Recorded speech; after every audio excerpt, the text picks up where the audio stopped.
Are are we live? Are we live? Are we active? Is anyone out there? Can you guys hear me? Hello from the other side. I must have cried 1,000 times. I know that's not what it says, but we're here. We're here. We're here. We're here. Hello, everyone. Hello, hello, hello, hello. Hello, beautiful people. Hello, hello, hello, hello, hello. Twitch, YouTube, Instagram, TikTok. Good evening to the millions and millions. How's everyone doing this evening? Super excited to be here. Super excited about this week with Late Nights with Santana.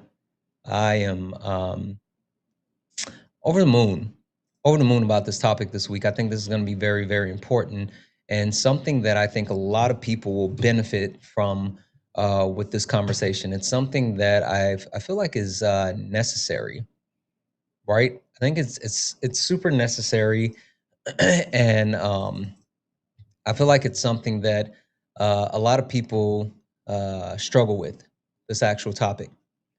So I'm excited about the chance to have said topic, and even more so, what having this topic is going to mean.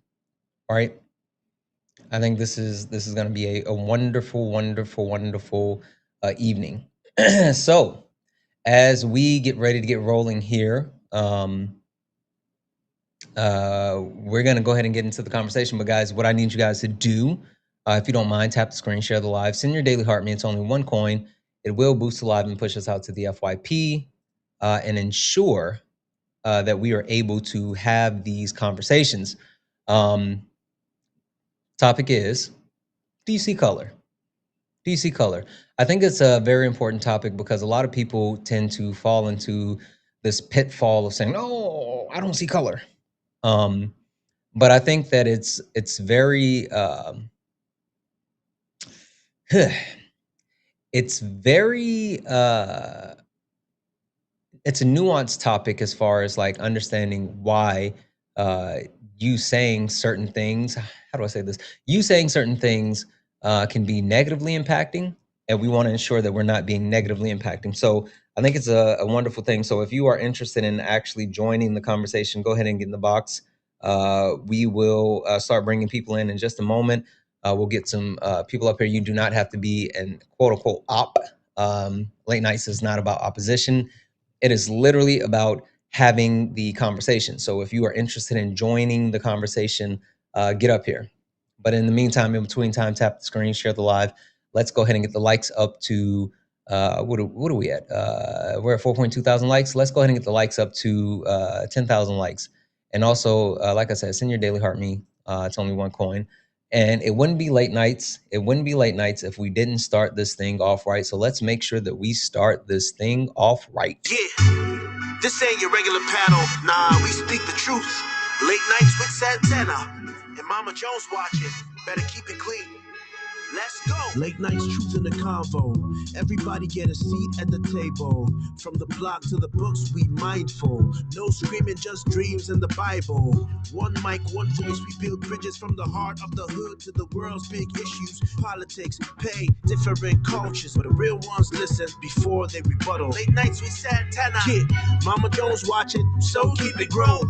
Ain't about flexing, this is purpose zone. Santana hold it steady when it might get hot. But we ain't here to fight, we here to connect the dots. Yeah, late nights with Santana.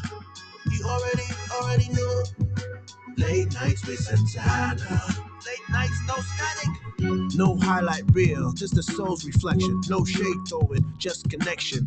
From streetwise truths to deep reflections, we turn hard talks into blessings. They say they run a game, we build new rules. We here to heal, uplift, and break the old rules. They kept us boxed in, divided by fear. But you find us lined up when the truth appears. Yeah, weekly topics, hearts wide open.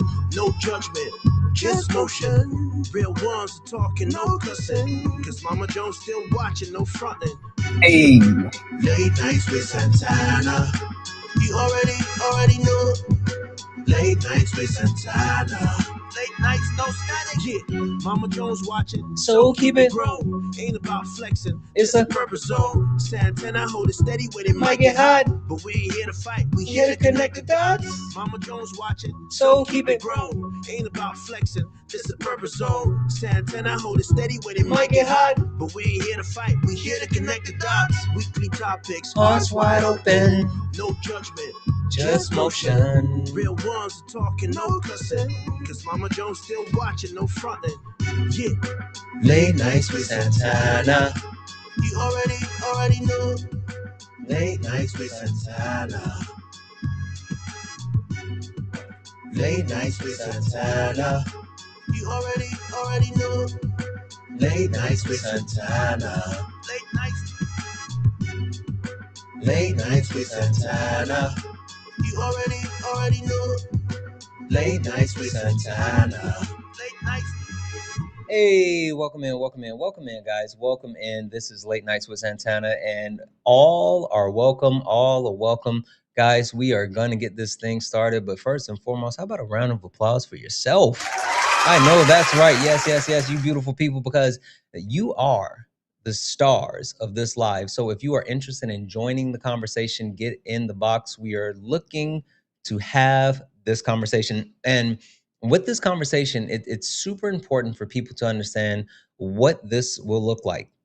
This is going to be a week of uncomfortable conversations. I'm just going to be honest with you. I'm going to be completely transparent, completely honest with you. This conversation is going to be uncomfortable for some, but very necessary for all. So, with that being said, if you are interested in joining the conversation, get up here. Go ahead and get in the request. I will start to bring people in, but as I bring people in, please mute yourself. Since we're on studio, we have to use a different format. We can't use the other format, I don't think. But regardless, we are going to be mindful of the way that we actually have people in. And so we're going to rotate people in and out in a specific pattern, ensuring that we have these conversations. And Europe, thank you so much for sharing the live. I appreciate you, but we're good. You can stop sharing the live now. That's enough. Thank you. With that being said, again, if you are interested in joining this conversation, get up here. We're going to be talking about a couple of different things. We're going to be talking about race, ethnicity, nationality. We're going to be talking about white supremacy then and now. We're going to be talking about growth and shrinking. What does that mean? And last but not least, we're going to be talking about dismantling race. So if you are interested in joining the conversation, go ahead and request up. I'm going to start bringing a couple of people in. And as I get you in here, please come in, mute yourself. Mute yourself as we get you in here. And we will go ahead and get this conversation started.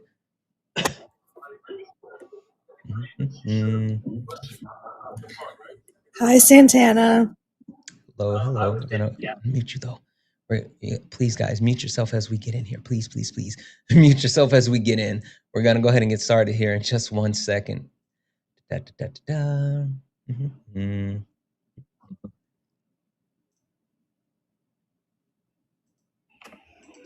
All right. We are going to, you know what? Let me just try this really quick just to see what happens. Let's try, because I think this other layout might not be the best when it comes to. Let's see what this would actually look like.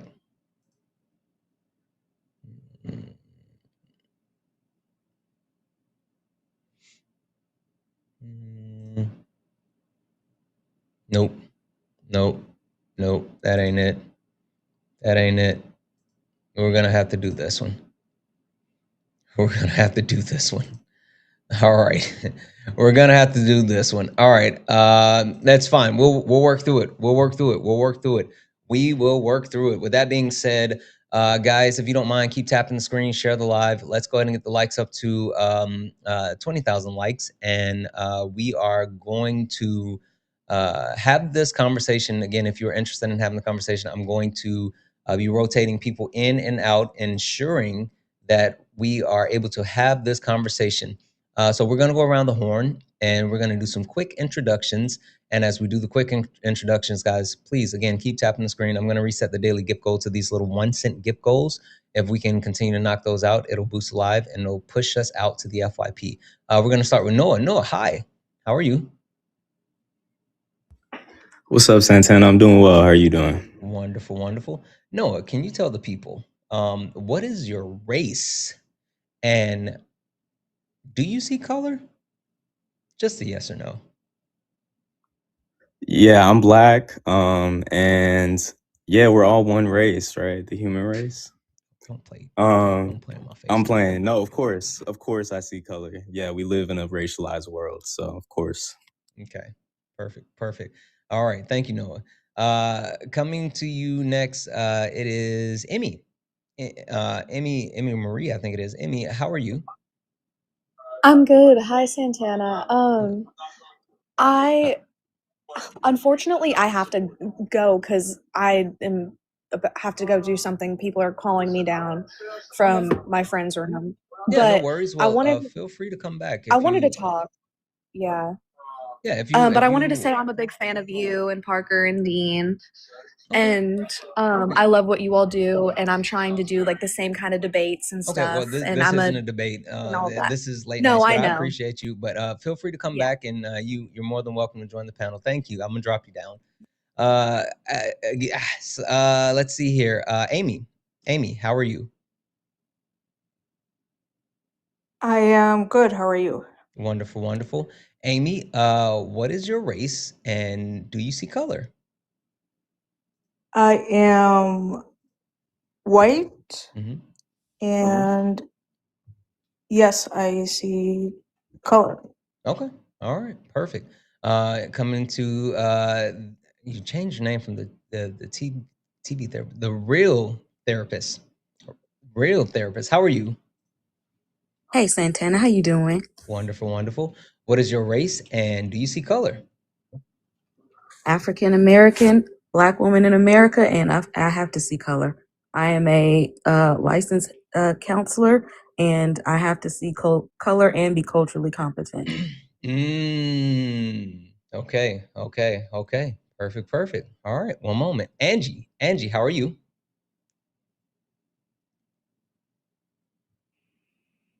Hi, I'm doing well. How are you doing, Santana? Wonderful, wonderful. Angie, what is your race and do you see color? I am white and I absolutely do see color.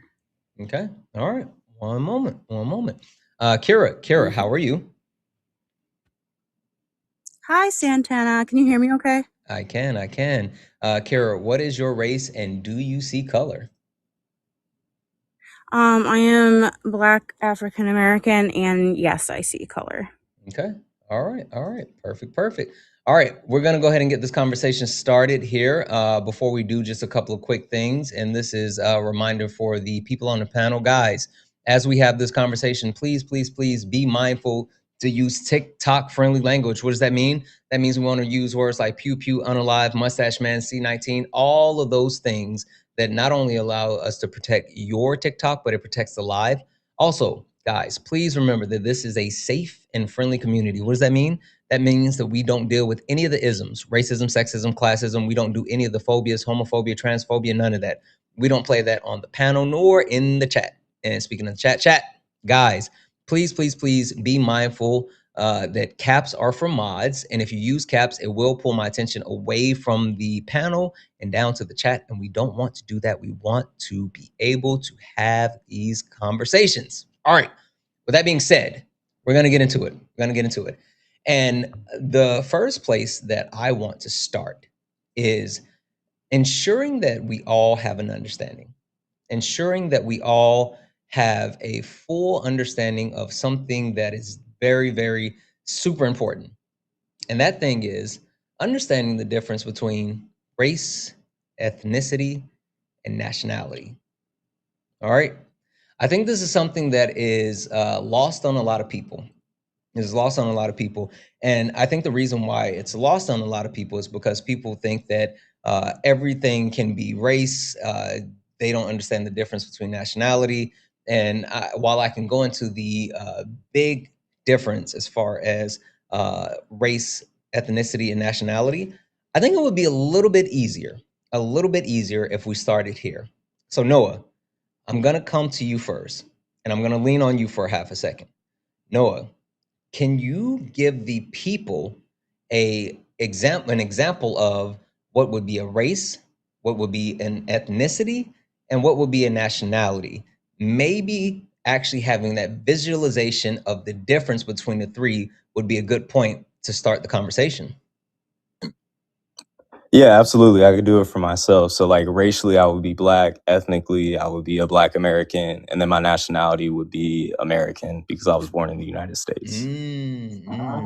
Okay, okay. So Noah, with that being said, can you give me a similar example, but switch up the ethnicity? Sure. So, like, ethnically, I could be like Latino, right? Mm-hmm. Or I could be German, or some other culture. Okay, okay, okay. German would be the nationality. You jumped ahead. But yes, yes. So Wait, is understanding. German culture not a thing? My fault. Well, I guess you can say it's a thing. I guess that's kind of blurring because when you talk about like countries and like civilizations, things like that, it's a little bit thing. Yeah, It's a little no, there different. could be But different ethnic groups in I Germany. get I I'm get what you're honestly not saying. familiar. I get what you're saying. But I think the big thing is that a lot of people don't understand the difference. And I think a lot of people don't understand the difference because a lot of people have been kind of I don't want to say trained, but misled on a lot of these things. And the real therapist, I want to come to you, especially because you have the specialty, right? I want to come to you, and I would love for you to give me kind of an understanding as far as what you know. Why is it so hard, and why do people struggle with those differences and actually knowing the differences between those three? I want to say maybe not so much as a struggle, because most people don't think that it's something that's challenging. Most people don't think that this is something that they don't know, because we weren't taught that. We weren't taught. Right. When we're in school, we're taught, we're the color that you see. When you fill out a job application, what does it have on it? There's nothing that's a part of our school curriculum that sits down and tells you exactly who you are and where you came from, unless you go to an HBCU. Then they break it down because they have coursework designed to help you with that. But most people don't see it as a struggle or a challenge because we haven't been taught that. And especially people who are of not African descent, but African American or Black American, who are so far removed from our cultural ancestry line. There's a lot that we're not even taught about ourselves, let alone expecting the American textbooks to tell us who we are. Absolutely, absolutely. I think that that's a lot. That's a lot, and I think more than anything, a lot of people don't understand the. I don't want to call it necessarily erasure, but the lack of understanding the key differences between those things and how this is. You can say that it's been hidden, right? I think that wouldn't be too much of a stretch to say certain things were hidden, but like that's what we're dealing with. Um, the real therapist, you called out something that I actually really like. Why tell the people why you mentioned HBCUs and what's so important about that? Wonderful question. I am actually a product of an HBCU. Shout out to Same Savannah here. State University, my BCBC, alma you mater. know. Hey, Anyway, go ahead. hey. See, I knew I liked you. Yeah. HBCUs were founded because of the fact that we were not allowed in most white institutions. Mhm. And how else were we supposed to get an education if we were shut out of most schools? Another good reason for HBCUs is that we can feel comfortable learning in an environment where we feel safe, where we don't feel discriminated against, and where we can actually not just learn, but learn about who we are, who we come from. And one thing I found about HBCUs that I had to discover when I got there is that they not only teach subjects, but they teach how different subjects affects us as a people. So if you're learning about literature, you're learning about African American literature. You're learning about politics, you're learning about how politics affect Black people. You learn about psychology, you learn about how psychology affects Black people, because those aren't the things that we're learning with public school education. We're learning the basics of what everybody else learns, but how do these things affect us? Politics and laws show up differently when your skin is Black or brown. Psychology and mental health symptoms show up differently when your color is Black or brown. And these are things that everybody don't know. And so when it comes to things about, race and ethnicity and nationality, if we don't know how things affect us and we don't know who we are, how are we supposed to define certain things if we never had the information to learn about this stuff? Okay. All right. Perfect. Give me a second here. Give me a second. I want to come to Amy. Amy, coming to you. Amy, when going through the questions, you said for sure. I don't see color. Why did you say that, Amy?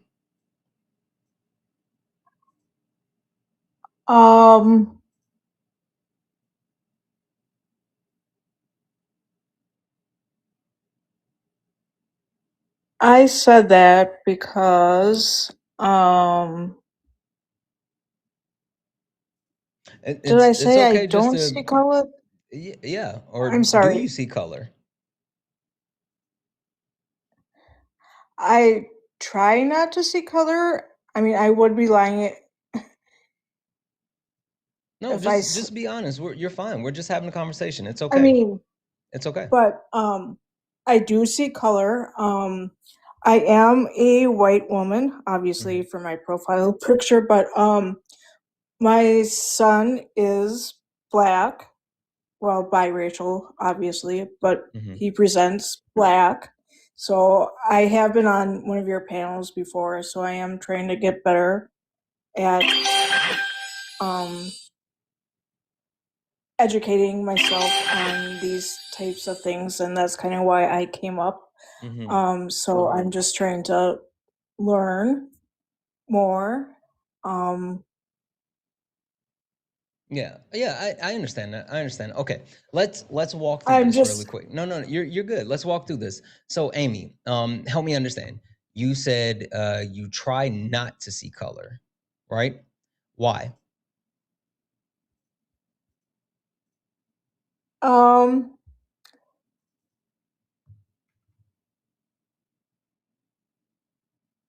I think we're all human, and I know that's not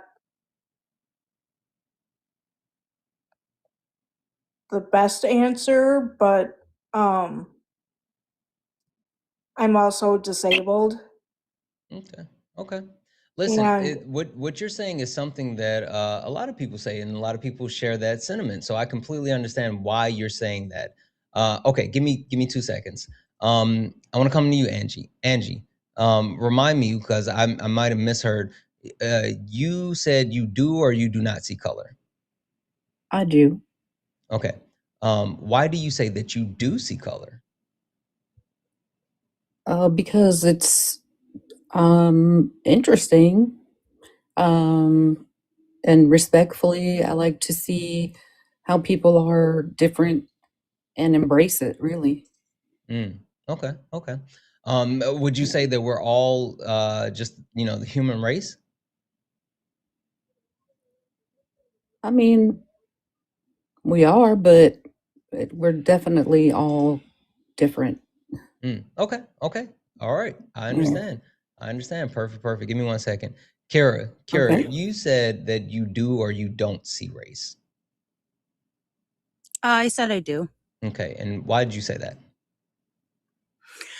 Um, for me, it's actually a little different, because I grew up in a semi-small town of Rhode Island, being probably 2 Black people in the entire town. And I feel like when I was growing up, and I don't know if, anybody else can relate to this, but I kind of had more of an alternative style. And to quote, I think Childish Gambino had it in a rap song, but he said, "Too black for the white kids and too white for the Black kids." And I've kind of felt like that growing up and kind of trying to find my own racial identity, but also sticking out at the same time, if that makes sense. Um, I don't know how to properly word it, but like I guess it's always been something that has always been so pressed on me. Yeah. Yeah. Okay. I'm so glad that I started off with this question and this line of questions, and even more so, a lot of things that we are going to be dealing with. Um,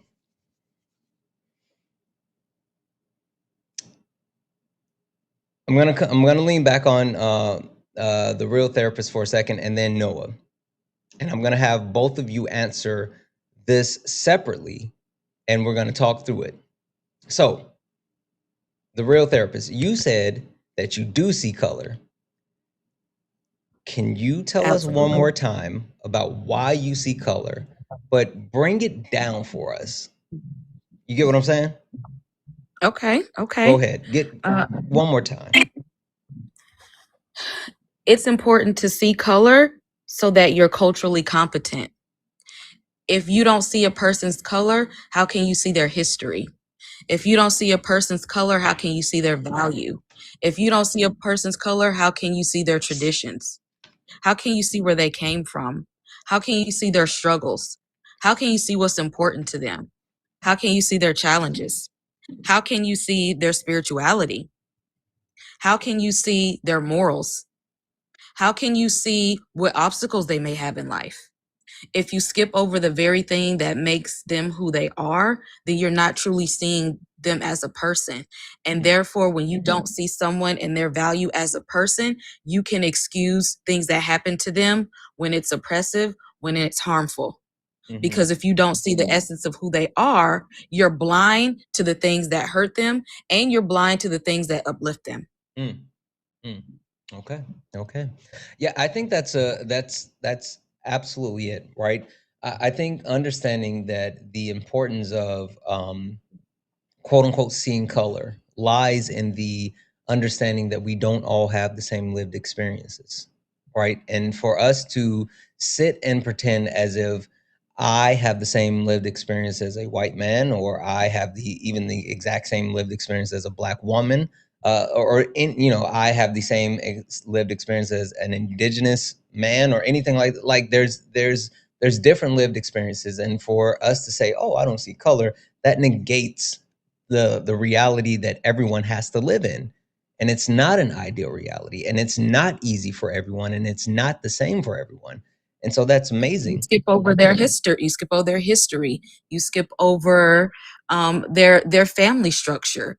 You skip over the little nuances that make people who they are. You skip over, like you said, people's lived experiences. And if you skip over those things, when somebody tells you, I'm in pain, I'm hurting, this hurt my feelings, this is an injustice, you'll dismiss it because Yep. you won't be, if you can't see them for who they are, again, you won't see the things that make them feel pain. You won't see the things that when they tell you there's a problem and that there's something wrong, you will dismiss it because, again, if it doesn't hurt you and you don't see a problem with it, you'll dismiss it if it happens to another person. Yep. Absolutely. Okay. Noah, coming back to you. Noah, see, you made a little jokey joke right at the beginning of the live, but the funny thing is what did they say? Life often imitates art. And so now we're coming back, and I'm going to make you explain that jokey joke, and then also explain why that was harmful. And when people say it, Noah, you said we're all the human race, which is parallel to I don't see color. Noah, tell us about that. Why is that something that you want to stay away from, and why is that something that allows people to be willfully ignorant? Yeah, well, I think the gag is like race itself is built upon this exclusionary category of the human, right? Like to be racialized is to literally be positioned outside of human. And so when people insist on like ignoring these very real things that like structure the reality in the world around us, um, I think I don't want to live in those delusions. You feel me? And I think if you have an understanding of race, of how race works, it's not something that we consent to. Like I was born into a world that has race, so for me to like not acknowledge race is for me to like not acknowledge that a table is there. Like a table is a table. These are very like people talk about the social construct thing, but it has very material consequences that stratify society. Yep. Noah, you actually the more you guys talk, the more you still like certain stuff that I have planned to talk about, but forget it.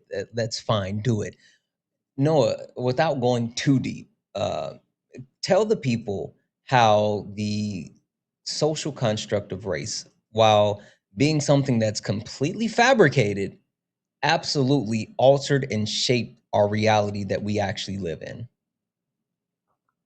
Yeah, I mean, capitalism and modernity as we know it literally would not exist without this invention of race that conscribe people into particular roles and legitimize like extraction of surplus value to build the world as we know it.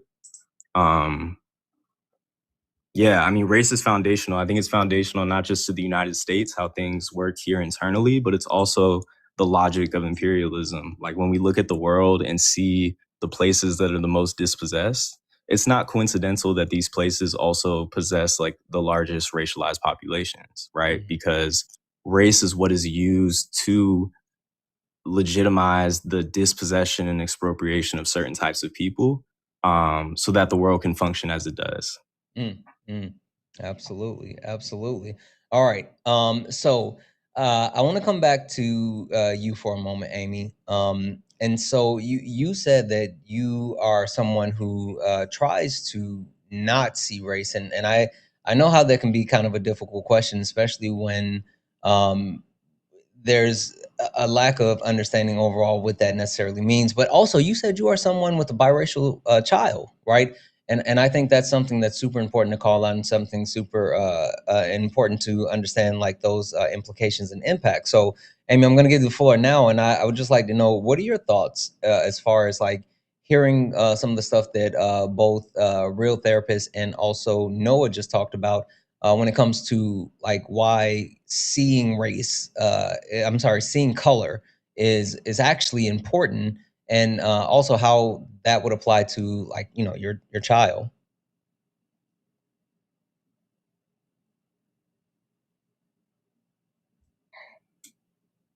Yes, as I've been sitting here listening, it is very important. I mean, he's a grown man now. I mean, he's 26. Mm-hmm. Um, growing up, primarily in a white household, his father was not a part of his life. But he has, had to face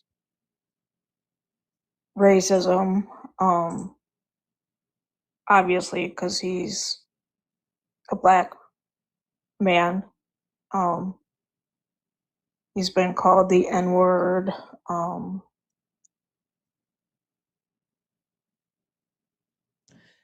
and I just don't know how to, as a white woman, how to teach him how to handle that kind of situation, and or I don't know how to word that, Yeah, no. And which like the one thing that or I'll definitely say, Amy, is you being someone it's never your responsibility as a white woman to teach a black man or a black boy how to be a man. I get your entire premise, because even as the his mother, you still would not have that complete understanding or that full ability to protect the way that certain things happen. So I completely understand that. But I think the biggest responsibility when you talk about like having biracial children and things like that is ensuring that your child has the ability to not only live as a child but embrace themselves fully and wholly and know who they are and know about their race, know about their history, know about their family, things like that. I think those are the most important things that any parent who's dealing with a biracial child can actually do, is making sure that that biracial child has the ability to fully embrace themselves. Okay, give me 1 second. Kira, I'm trying to remember, did you say that you were biracial? I actually recently found out I was. I have a unique situation because I was an IVF baby. Okay. And I just recently did ancestry DNA. And I found out that I actually do have white in me. Well, I don't know, English in me. And found out that it is from England. So I just found out that I'm biracial. But I do say my race is black because that's how I present. I was just about to say, do you present as a black woman? I was gonna take a look at your picture. Okay, okay. Help me with this because I think that what Amy is going through and talking about when she talked about her experience as far as why she wants to understand this and why like it's a little bit complicated for her when it comes to the seeing race or not seeing race portion, and you said yours is a little bit different. What do you think about the understanding as far as like Amy and her situation with her son versus what the Real TV said or Real TV therapist said about like the importance of embracing different people and their races because of the different culture, the different experiences, the different live reality, and like the individual people? Does that shift how you think at all, or what are your thoughts? Sorry, could you reframe that question?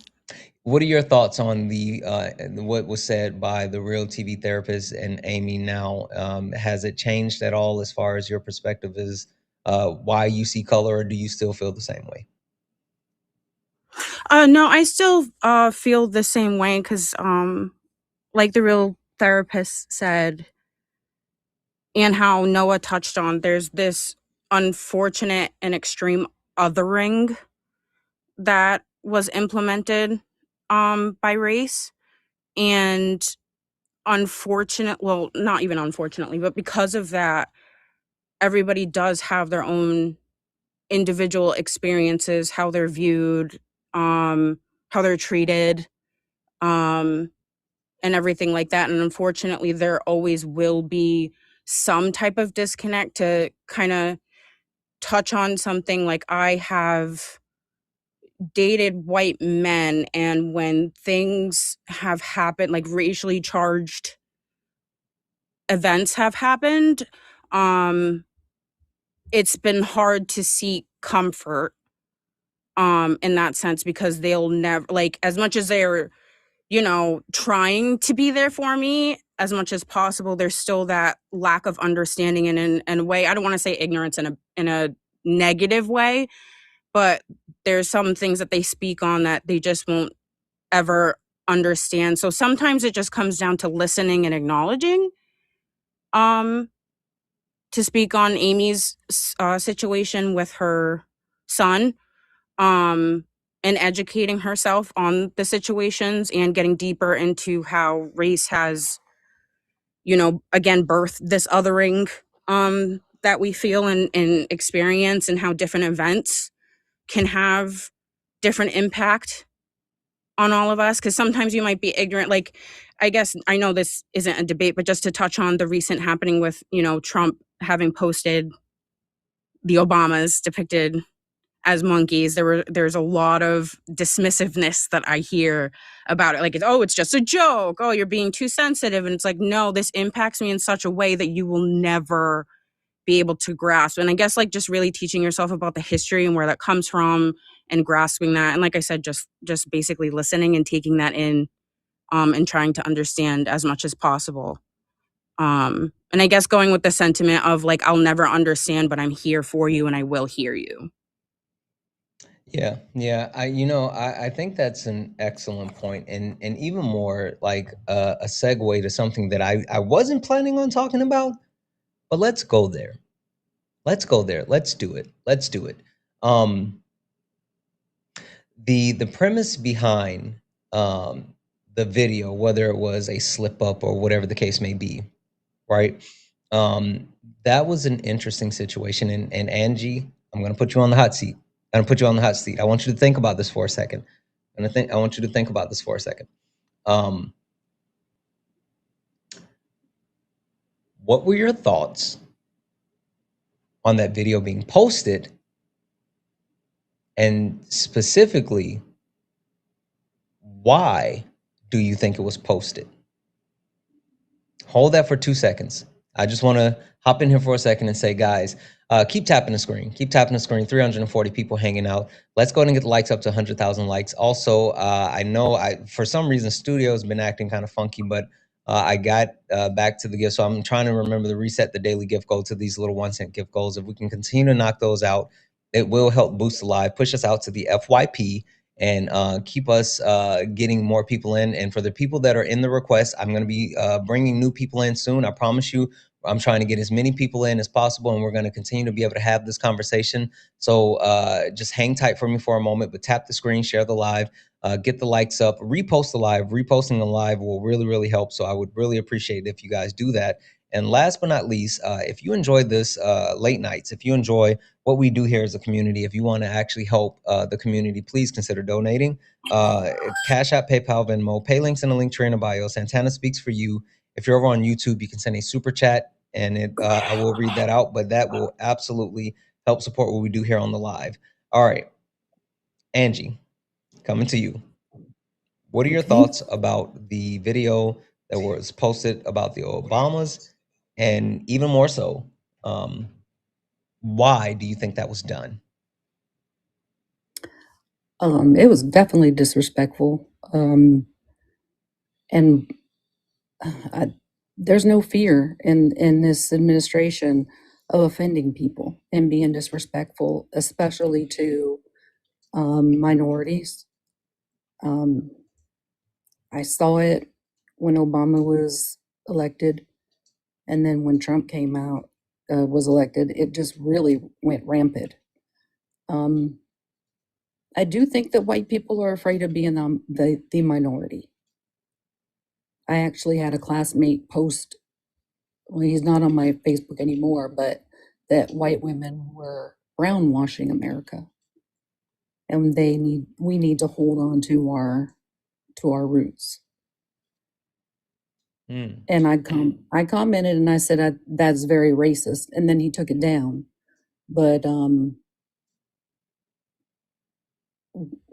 when I saw that you said, do you see color? Like, I remember back in the 80s, they would say, don't say you see color, because it was like we want everybody to be treated the same. Now I know that was ignorant. It took time. It took listening to people of color to realize that. It just meant to be like inclusive, and it was wrong. Okay. Yeah. I too have, I'm sorry. No, go ahead. I am in a racial marriage, and we have been married for over 30 years, and we've had 6 biracial children. And actually, when we got married, it was illegal here in Alabama. Yeah, so I've learned a lot, but I still, like, my grandmother was 91 and she said, Angie, I'm still learning. And I like that Kay says sometimes when people come up, I think you need to sit down in the chat and do some more listening. And that's what I try to do. I try to do that with you and Erica and Hector, Liv. I've learned so much, and I want to pass that to my children. Of course, Dad's involved. He's a very wonderful husband, wonderful dad, retired Army. And and we're very involved with our kids. Yeah, yeah. I think that's a great call out, and even more so having an understanding as far as like your family dynamic, what that looks like, how that actually affects you, the history of things, and I think you hit it like right on the head. Um, you touched on it and you shifted to the next topic, and All right. we're gonna go to the next topic. And I want to get a kind of a quick touch point from the people on the panel, and then I'm going to start switching a couple of people out so we can get some new people in. But Angie, I'm going to let you start. Okay. Donald Trump posted that video in the name of white supremacy, right? Understanding where race was created and how it is set to be upheld and what is necessary for white supremacy to actually continue to thrive and how it upholds whiteness. That was a dog whistle that was actually um, given to the people who understood what was happening. And Angie, you said that you and your husband, um, were married in time where it was still illegal in Alabama for you guys to be married. Um, Angie, help me understand. With those people who are looking to uphold white supremacy, those people that are looking to engage in harmful racist acts, do you think that was like a bat signal for them, or what do you think that did for them to see the president posting something like that? Them as in Republicans or white people in The general? people who are looking to uphold white supremacy. Okay. That if the president, who's looked upon as being the most respected man, can do it, then I can do it too. It's like a green light for them to do it. And then even the ones who think, well, okay, that was a little bad, but laugh it off. That it's disgusting. Yeah, yeah, I agree. I agree, and I think that it literally gave coverage and protection for people who want to engage in those hateful, harmful activities. It gave them the ability and the excuse to do it, and that's what we saw there.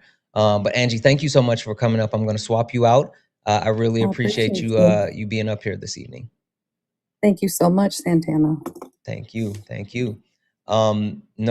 Noah, I kind of jumped ahead because Angie kind of gave me a layup, but I would be remiss if I don't take a step back and Noah, if this is too much heavy lifting for you, let me know and I got it. If it's too much heavy lifting, just say, Santana, yeah. All right. But can you tell the people what is race and who created it? Yeah, so race is primarily based off like phenotypical characteristics. And it's used to impose a hierarchy to legitimize like the slave trade initially, but also just like ongoing racial primitive accumulation and racialized exploitation. It was created by Gomez de Zurara, who was this Portuguese dude who conceived of it, and then the idea proliferated.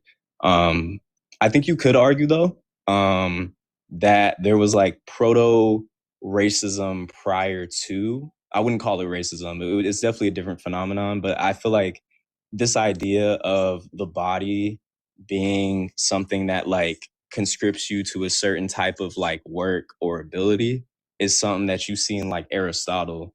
And there's a great scholar, Cedric Robinson, who actually makes this argument about tracing the origins of race to a kind of like proto racism that preceded that. But to keep it simple, Gomez de Zurara or whatever created it. Yeah, yeah.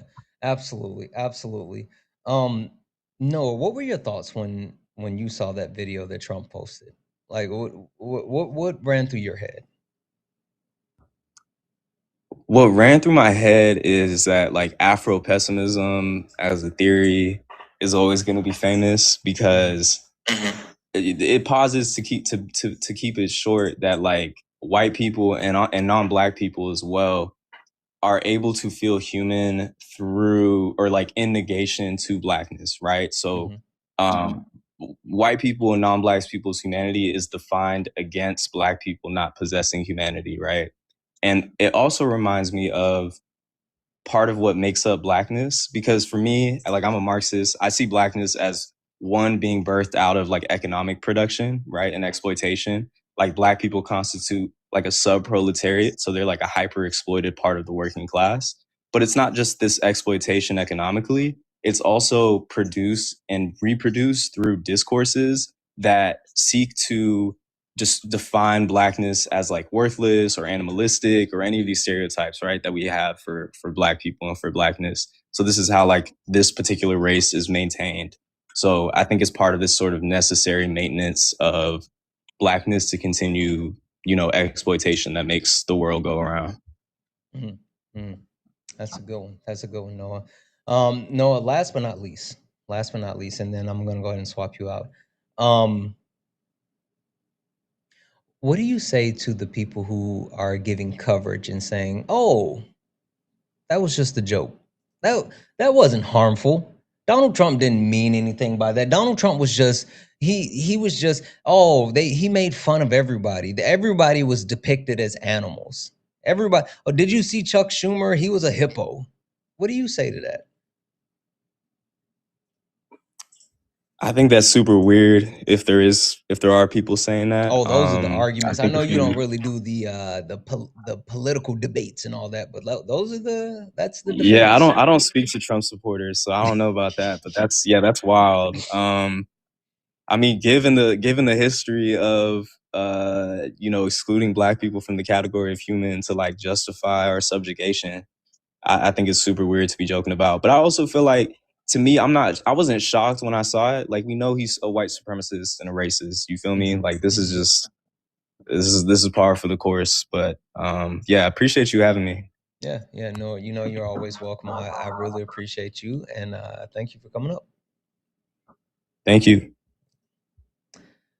I want to come to Amy.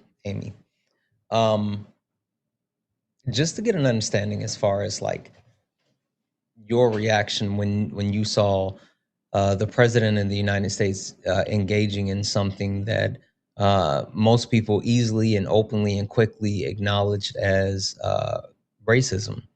What are your thoughts around those people that immediately, because it wasn't just white people that immediately said, "Oh, that's not racist," that's just a joke, because there are certain black people that did it as well, right?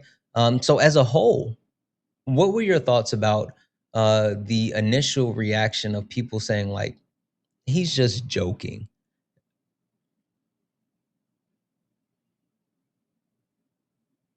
Oh, I definitely did not think he was joking.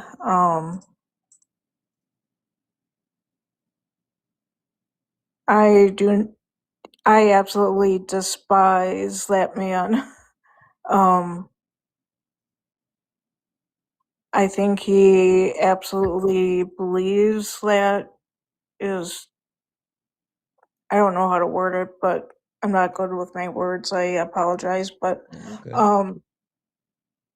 I think he thinks that is like true. I mean, I think he thinks that black people are less than human, like back in like the slave days when slaves were like thought to be like 3/4 of a person. That's what I think he thinks.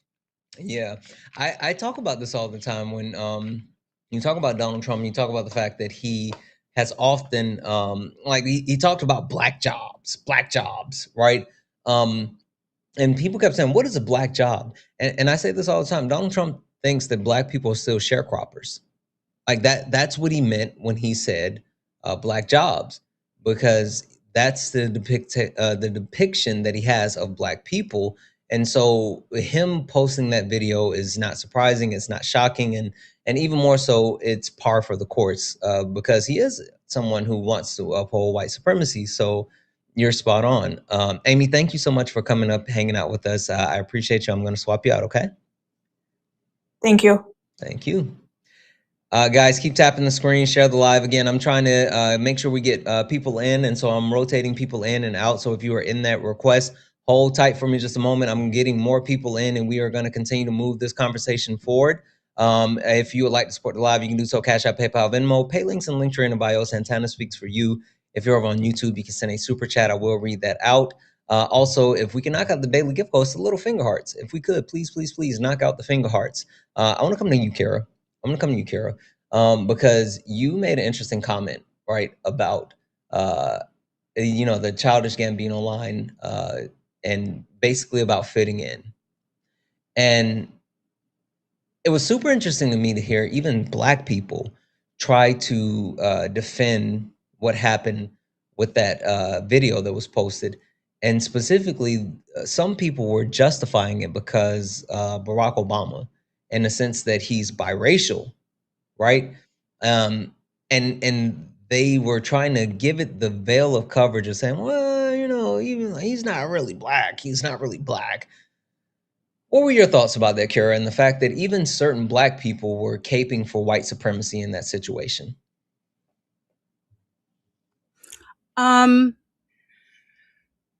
Sometimes I think and I think all of this sometimes comes down to, and not to sound so too boo shishi, but like ego. I think that gets wounded along the way, and I feel like sometimes it can almost go the opposite direction, where maybe Black people have felt so, again, like I mentioned before, that sometimes they lessen the reality of people. And I know I think it's colorism, and I might be saying this the wrong way. But I know there's, in the Black community, there is that kind of, I don't want to say bias, I don't know how to word it correctly, but between people who are light skinned and people who are dark. And I think that comes into play for a lot of it. And I know that you've had guests, I forgot what the acronym is, FAB or something like that. FBA. Yeah, FBA. They're so embarrassing. They're super embarrassing. Yeah. So it's kind of this thing where, like, and I also think it's almost cognitive dissonance, where you want to distance yourself as much as possible from the reality, because it's almost better to live in the lie than it is the truth. And it's almost more comfortable to live in the lie than it is the truth. Because I think that whole acceptance that goes along with really wrapping your mind that the president of the United States posted that, and essentially he's in the most powerful position. I think that's hard to grasp for a lot of people, Black people included. And I think sometimes the mind goes to try to find ways to escape that, and find any nook and cranny of denial. And sometimes, like, the goalposts will move, like how you said, like, a lot of people will say, like, oh, well, he was just joking. But it was so funny to see, not actually funny, but to watch, particularly Dean and Parker's live, actually in yours too, had it happen where a lot of callers were coming in and saying, oh, it was just one joke, and then would say something super racially ignorant after, and like how the chat's saying emboldened. And it was like, yeah, from this one joke, you're the 10th caller to now say something super ignorant and feel comfortable doing it.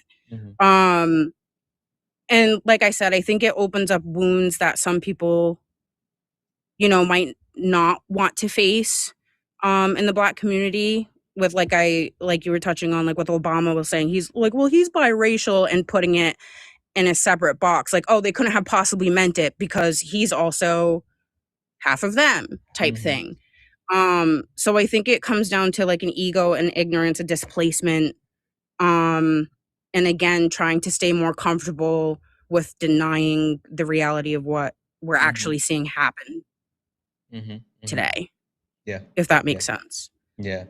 I think that the inability to understand what was actually done and to run coverage as if it was actually a joke, or if it was actually something that, oh, it wasn't a big deal, or it can be written off. The black people that are willing to do that don't understand how harmful it is when they do uphold white supremacy and the negative impacts that they have on not only black people as a whole, but specifically even themselves. And they think their proximity to whiteness will give them coverage and give them the ability to stave off certain things, not understanding how they're, like literally putting a target on their own back. So I think that's an excellent point, Kara. Thank you so much for coming up this evening, hanging out with us, and actually and covering this. And I'm going to drop you down, but I appreciate you. Thanks for having me. Thank you. Thank you. The real therapist. The real therapist. One more time, if you don't mind. I'm here. I am here. Look, I got time today.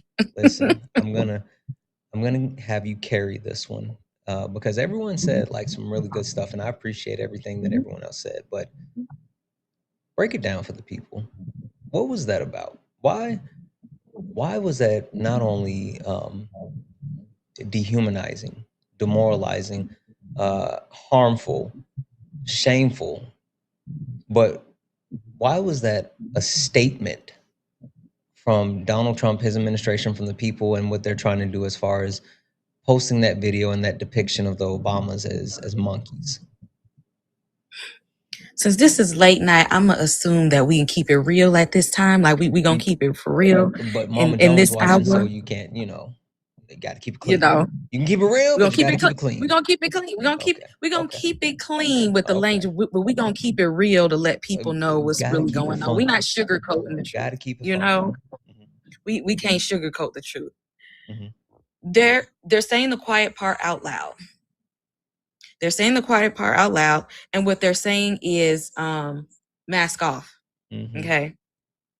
It's 2026. Y'all let this man get in office again. They said, oh, so like y'all will pretty much let us get away with anything and it'll still be cool. Because at this point, y'all are buying into the mess.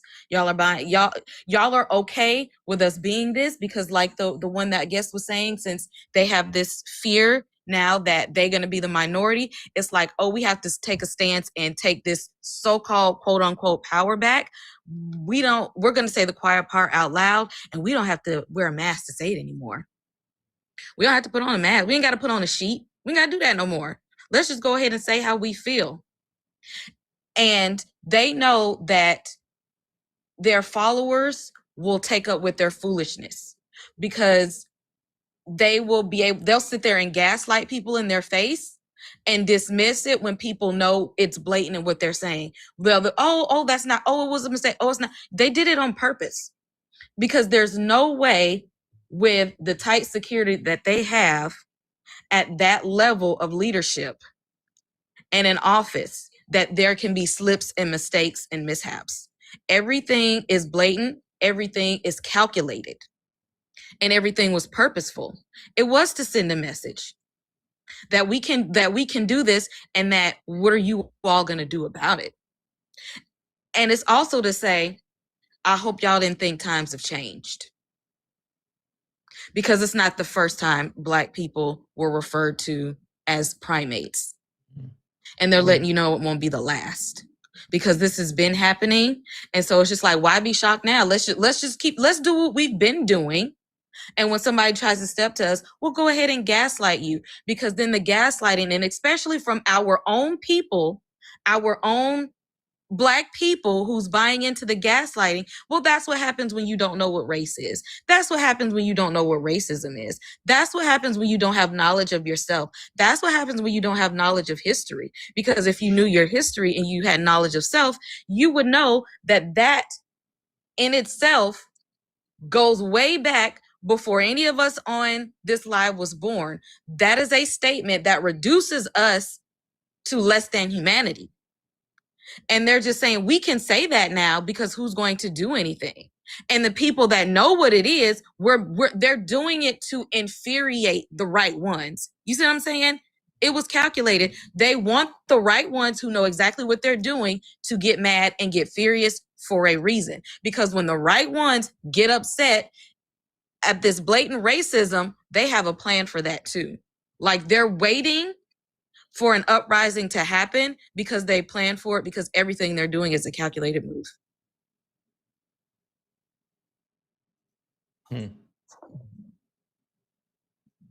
10 out of 10, no notes. I think that those people are willfully ignorant as far as what's happening and the intent and purpose behind what we're seeing. Has not only a lack of understanding of like the time that we're in, but the importance of everything that's happening. And I appreciate knowing and that it's not lost on you, real therapists, and it's not lost on Black women. It may be lost on a lot of Black men, which is weird to me, and other people, but it's not lost on Black women. And I appreciate the heck out of you for that and for what you just were able to give us and explain. So anyway, thank you for coming up this evening. Thank you for Thank you, hanging out with us, Santana. and thank you for everything that you do. Of course. And you said you're going to be doing this all for the next few days? Yeah, late night switch. So we switch from 3 hours to 2, right? But we move from 3 days to 4. So we have this topic Monday night, Tuesday night, Wednesday night as well. So Sunday, Monday, Tuesday, Wednesday for 2 hours. Well, you know I'll be back. All right. All right. I appreciate you. Thank you, Santana. Thank you. Guys, again, keep tapping the screen. Let's go ahead and get the likes. The likes are moving super slow. What's happening? What's happening? This is what we're going to do, guys. This is what we're going to do. I'm going to give you guys 10 minutes. 10 minutes. We should be able to get up to 110,000 likes within 10 minutes. I believe in you. Tap the screen. Tap, tap, tap the screen. Also, can we knock out the finger hearts? That is super critical to ensure that we're getting pushed out to the FYP. And make sure that you are reposting the live. That'll help a lot. If you're interested in joining the conversation, go ahead and get up here. I know I have a bunch of people in the box, and I'm trying to rotate people in and out as much as possible to ensure that we have as many people able to have this conversation. So if you want to join the conversation, go ahead and request up. Last but not least, if you like to support the live, if you want to support what we do here at Late Nights, if you enjoy the information, education, entertainment, please consider donating. Everything is accepted and things appreciated. Cash App, PayPal, Venmo, or if you're over on YouTube, you can send a super chat and I will read that out. All right, we are going to do a couple of quick introductions to the people that are on the panel, and then we're going to get into the things. Ari, how are you? Actually, no. I'm good. Well, yeah, that's fine. I'll start with you. You were going to give up the game, but I feel like looking at the people on the panel, I don't think this will catch anyone off guard like it caught some people off guard the first time. Anyway, go ahead. Ari, how are you? Good. How are you? Good, good, good. Ari, can you tell the people what is your race and do you see color? I'm Black, and yeah, I can see that I'm Black. So, yes. All right, perfect. 1 second here. Thank you. John, how are you? What's up, Santana? Yeah, John, can you tell the people what is your race and do you see color? I'm white and I'm not an idiot, so yes, I do see color. All right. All right, perfect. 1 moment. All right. Jared, how are you? I'm doing good, Santana.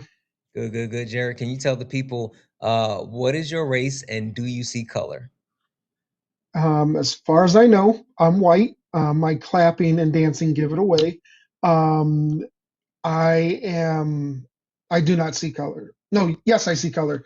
Good Lord, I'm tired, dude. Yes, I see color. Okay. All right. Perfect. 1 moment. Peachy, how are you? I'm good. How are you? Good. Peachy, what is your race and do you see color? I am white and I do see color, yes. Okay, perfect. 1 moment. And last but not least, Line in the game. How are you? I'm good. How are you? Good. Welcome back, friend. Can you tell the people, you know what? I got a curveball for you. Because I know a little bit more about you, and so I'm gonna throw this your direction instead of like just giving what everyone else just had. Can you tell the people what is your race? What is your nationality? Okay, so my nationality is German. And my race, to be honest, I'm not actually sure. Like, I have ancestors that are now labeled as Sinti and Roma. Label as what? So, Sinti and Roma, the new term for gypsies. Okay. Okay. Yeah, you don't want to say the other term. Okay, I didn't know that was the new ancestry. term. Got it. So ancestry from India actually, and in summer it really shows. Okay. Because I look like biracial children, to be honest. So I'm not actually sure what my actual race would be. That's interesting. Okay, can you help us with this? Because Noah and I were kind of going back and forth on this a little bit earlier, and maybe you can clarify this. Do people necessarily, like, I know nationality, Germany is a nationality, but are there some people that would classify German as an ethnicity as well because of the culture? Yes and no. Okay. So it really depends. So in Germany, we don't really think of it as an actual culture because all our states have different cultures depending on where they came from before we actually became Germany, like 100 of years ago. So I think actually my ethnicity would be Swabian because I'm from Baden-Württemberg and not really German, but I know that Germans in other countries use it as ethnicity too because they practice from the different states certain things of their cultures, like to be honest, Lederhosen. Did you just like? Oh, got it. Okay. All right. Okay. All right. We're gonna keep this moving. And Ari, I'm gonna start with you. And Ari, I'm gonna let you be a little bit spicy if you want. Right. I mean, I'm not gonna pull the reins. The only thing that I want to remind you is that late nights, Mama Jones is watching, so we keep the language clean. But Ari, white supremacy, right? White supremacy. Ari, can we talk about white supremacy for a moment and not only like the creation of whiteness, but how is white supremacy? How is it that a global minority has been able to weaponize whiteness to disenfranchise anyone that's not white? Yeah. Literally had to start off. White supremacy is one heck of a thing, and that's me censoring myself because I have another saying for it. So if you ever ask me, because I predominantly talk a lot about the intersections of race and gender and patriarchy, the original blueprint for me on white supremacy is patriarchy, right? And that we can see basically the template that molded white supremacy is when we start seeing the Abrahamic religion basically justifying the hierarchy of women in patriarchal constructs, right? With mass propaganda campaigns. This same template was used very similarly to what Noah was talking about earlier with Gomez de Zerara and the transatlantic slave trade, right? And it's not lost on me that the same Abrahamic religion was used to justify the enslavement of Black and brown people, right? And use the same propaganda, right? With patriarchy, it was that women are these lustful temptress, and we must control them and they are inferior, right? With Black people, it's very similar.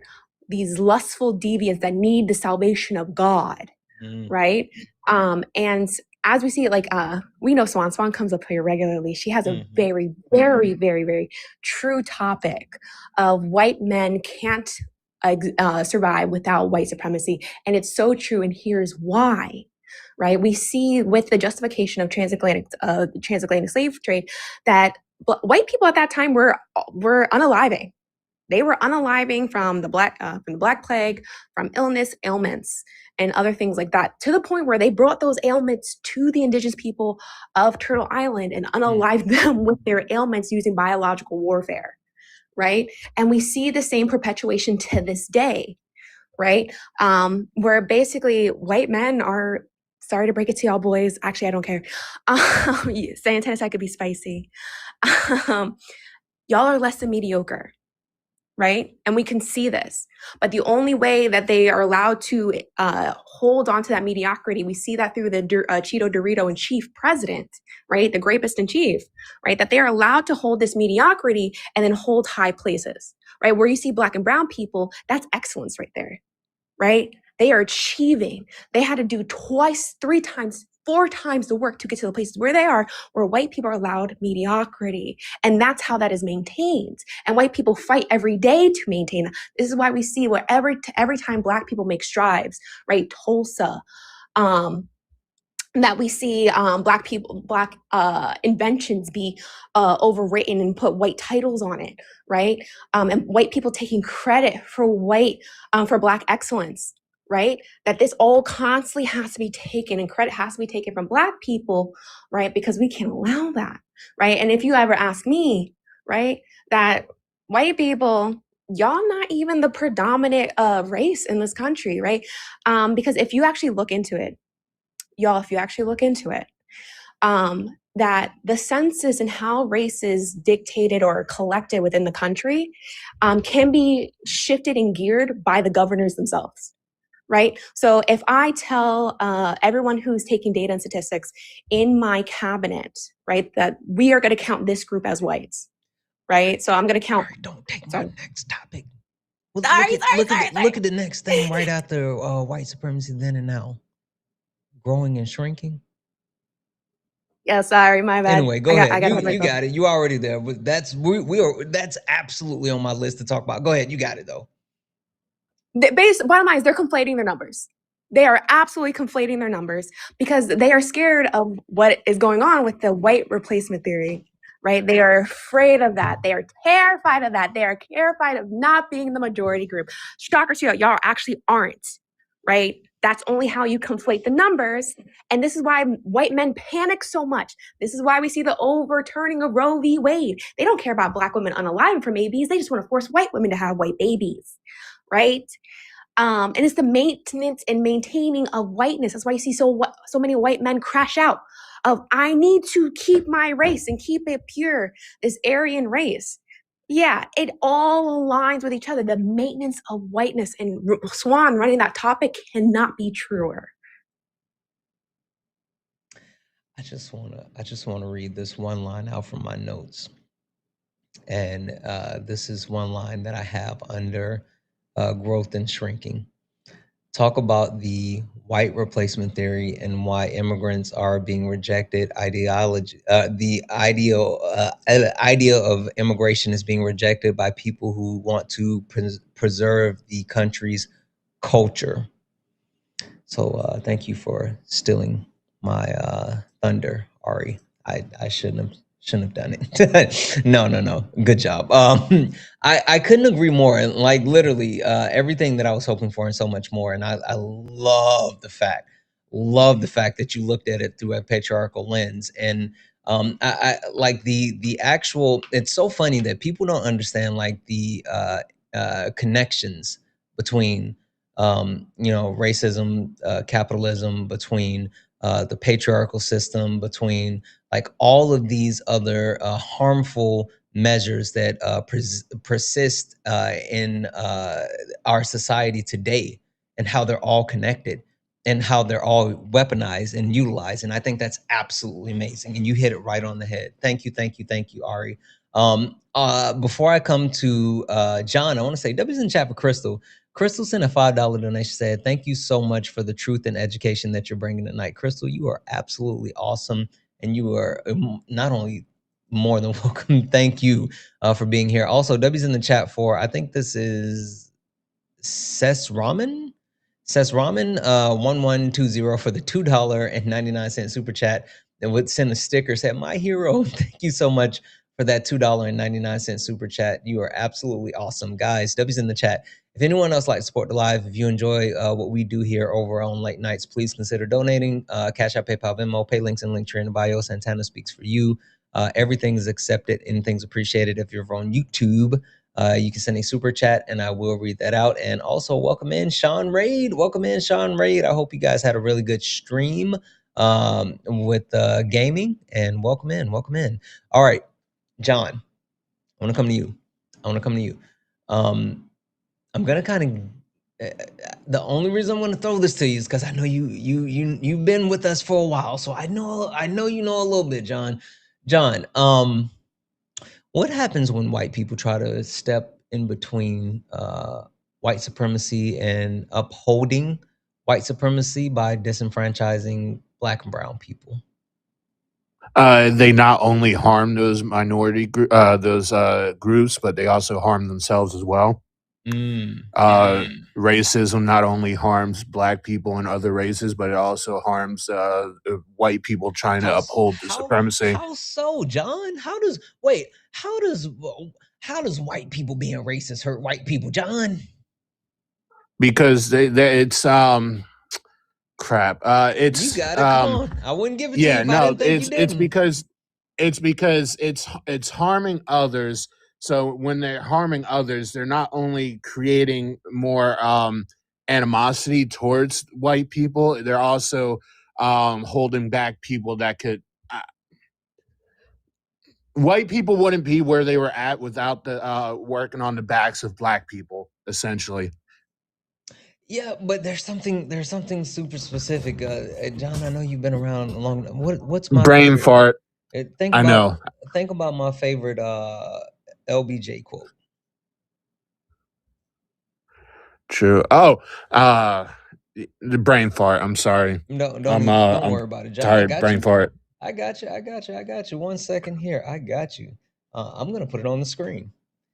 And like, I think it's super important for people, specifically white people to remember this. And because for people who engage in like upholding white supremacy, they think that it's really just them actually disenfranchising or harming people that they don't like, or people that don't look like them, or whatever the case may be. But that's not it. Like LBJ actually said it better than anyone could ever have said it.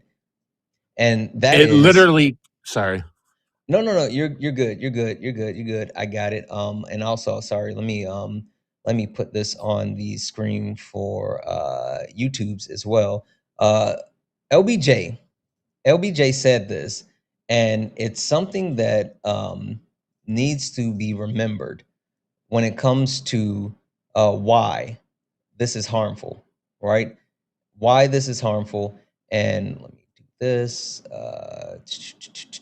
Sorry, 1 second. There we go. If you can convince the lowest white man he's better than the best colored man, he won't notice you picking his pocket. Hell, give him somebody to look down on and he'll empty his pockets for you. John, what was LBJ talking about? It's distracting white people from what the rich capitalist pigs are doing to them. Essentially, they're taking advantage of them It's basically feeding into the wealthy people and the billionaires and the rich people.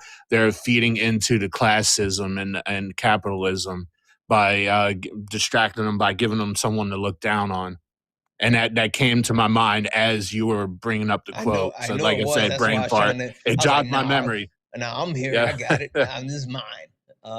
That's literally one of my favorite quotes because it speaks to a lack of understanding when we talk about like there are massive impacts that occur, and not only are there massive impacts, but people will literally put the well-being and health of their own selves uh, uh, behind, or it'll become secondary just to engage in like white supremacy and racism. John, make it make sense. Could you repeat that? I'm sorry. Make it make sense. Why Yeah, are people willing to like hurt themselves in order just to be racist and uphold white supremacy? because they've been led to believe that they've been trained by society, and we're born, us whites are born into a system that we're trying to keep our privilege going. We're so, we're born to believe, or we're fed into, and we're believing that we're supposed to hold up our white privilege, and we're afraid of losing our standing in society, and that if we allow Black people to prosper and get not equality but equity, that we'll lose our standing, and we'll become the minority essentially. Mm, mm, okay, okay, all right. Give me a second, Jared. Jared, you're a white Yes, man, sir. right? Thanks. Yep. Last time I looked in the mirror. Jared, But yeah, I would love to hear you talk about that quote, and even more so, like a lot of people may say, well, that was back in the 1960s, and it's 2026. yeah. That has no bearings on today. What do you think about that quote, and do you think that means anything today? Um it absolutely it absolutely does, because it is a mentality that has um been perpetuated throughout history in society, Mm-hmm. um to this day. I mean, if you see the political cartoon going around where it's the rich white guy sitting at the table with an immigrant and a black person, and he said, hey, he's pointing at the immigrant saying, hey, he's taking your cookie, to the white or the black guy, but has the pile of cookies behind him. It's it's a means of creating an us versus them, so that we can continue to fight amongst each other and ignore what they are doing to us as a whole. But I also that piggybacks on, I've brought up this book before, but Wages of Whiteness by David Roediger, where he talks about white and black being a binary created for white people to say that we are the superior people, but there needs to be someone that is inferior.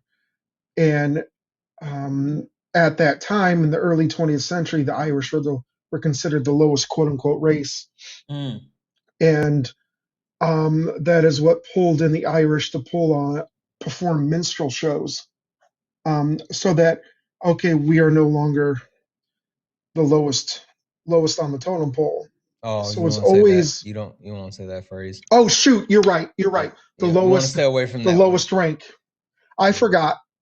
And just no, you're fine. Just for anyone who doesn't know where that comes from, I learned this from one of my indigenous friend, and it's something that we want to stay away from because the idea that the quote unquote bottom of the totem pole is weak is not true. That's the strongest part of the actual structure, and it symbolizes the base and foundation and what it really stands for. So like that's something that has been absolutely shut down by indigenous people, and so those type of tropes and is things that are not only harmful but misleading, and we just want to be mindful of those things. Anyway, I'm sorry. Go ahead, Jared. No, thank you for calling me out. My apologies. I will continue to No, work you're on good. You're eliminating good. it from my vernacular. Yeah. But yeah, so it is always not just white supremacy, but white elites always maintaining a battle among others to ignore what they are doing to people as a whole. Um, and it's a tale as old as time. Yeah, yeah, I agree. I agree, and it's intertwined into society as a whole, right? And so like it's something that can't be ignored. Thank you, Jared. Peachy, I want to come to you, and I'm gonna actually kind of throw you a curveball. You ready? Oh God. Yes. If you had to put a number on how much would America be willing to pay to be racist? What's that dollar amount? Oh gosh. Like the whole country? Like people individually? What's the The whole country. How much if the whole country had to write a check so they could engage in the racism? How much do you think they would pay? How much would they be willing to pay just to be racist? I genuinely think like the limit does not exist No, in no, this no. case. There's a number. Put a number on it. You think there's a number? Put a number out there. God, I would say how much are we in debt right now? Do you know? No, As a no, no, country? no. But just throw some out there. Well, I would say like at least double that, whatever that is, like trillions of dollars. I Definitely trillions. Oh, look at Ari trying to give yeah. it away in the comment. Peachy, would it shock you if I told you that there was a comprehensive study completed by Citibank Group that shows that America has lost out on $16 trillion due to engaging in racist practice, including redline and predatory loans, financing, lack of education, things like that. That our country has literally put being racist ahead of being able to capitalize on in growing and putting money in our pockets. And then they're doing the exact same thing. There was another 30-year study that was just completed by the Cato Institute that showed that immigrants as a whole has reduced our national debt by $14.5 trillion. But in both instances, people would rather be racist, would rather engage in bigotry and hate towards Black and brown people at the expense of themselves and their well-being and even their pockets. Would that shock you, Peachy? No. I think I don't think I know that this country as we know it currently was built on racism. As you mentioned Don't earlier, forget Swan. sexism and classism. Yes, sexism and classism as well. As you mentioned earlier about Swan's topic about white men needing white supremacy to survive. I watch her lives every night. I go to sleep to them, honestly. Me too. I don't know when she sleeps. I'm still trying to figure that out. But I think that is a core part of the backing. I mean, there's lots of reasons behind this, but I think that's one of the core parts of it is that this country, as white people in particular in this country, I think would go to no end to keep racism going because that's how white people survive. That's how white people keep the country going the way that they want it to. I think a lot of people wouldn't put even a number on that because they want it to be the way it is and they'll pay any amount of money to keep it like it is. Yeah, I agree. And it's super interesting because when people think, well, one, they think that that's not a thing, but two, when you say that number, it hits home, but it's something that we don't sit here and say, you know what, that couldn't be true. To your point, you're like, oh, it would be, it could be higher. Peachy, help me understand.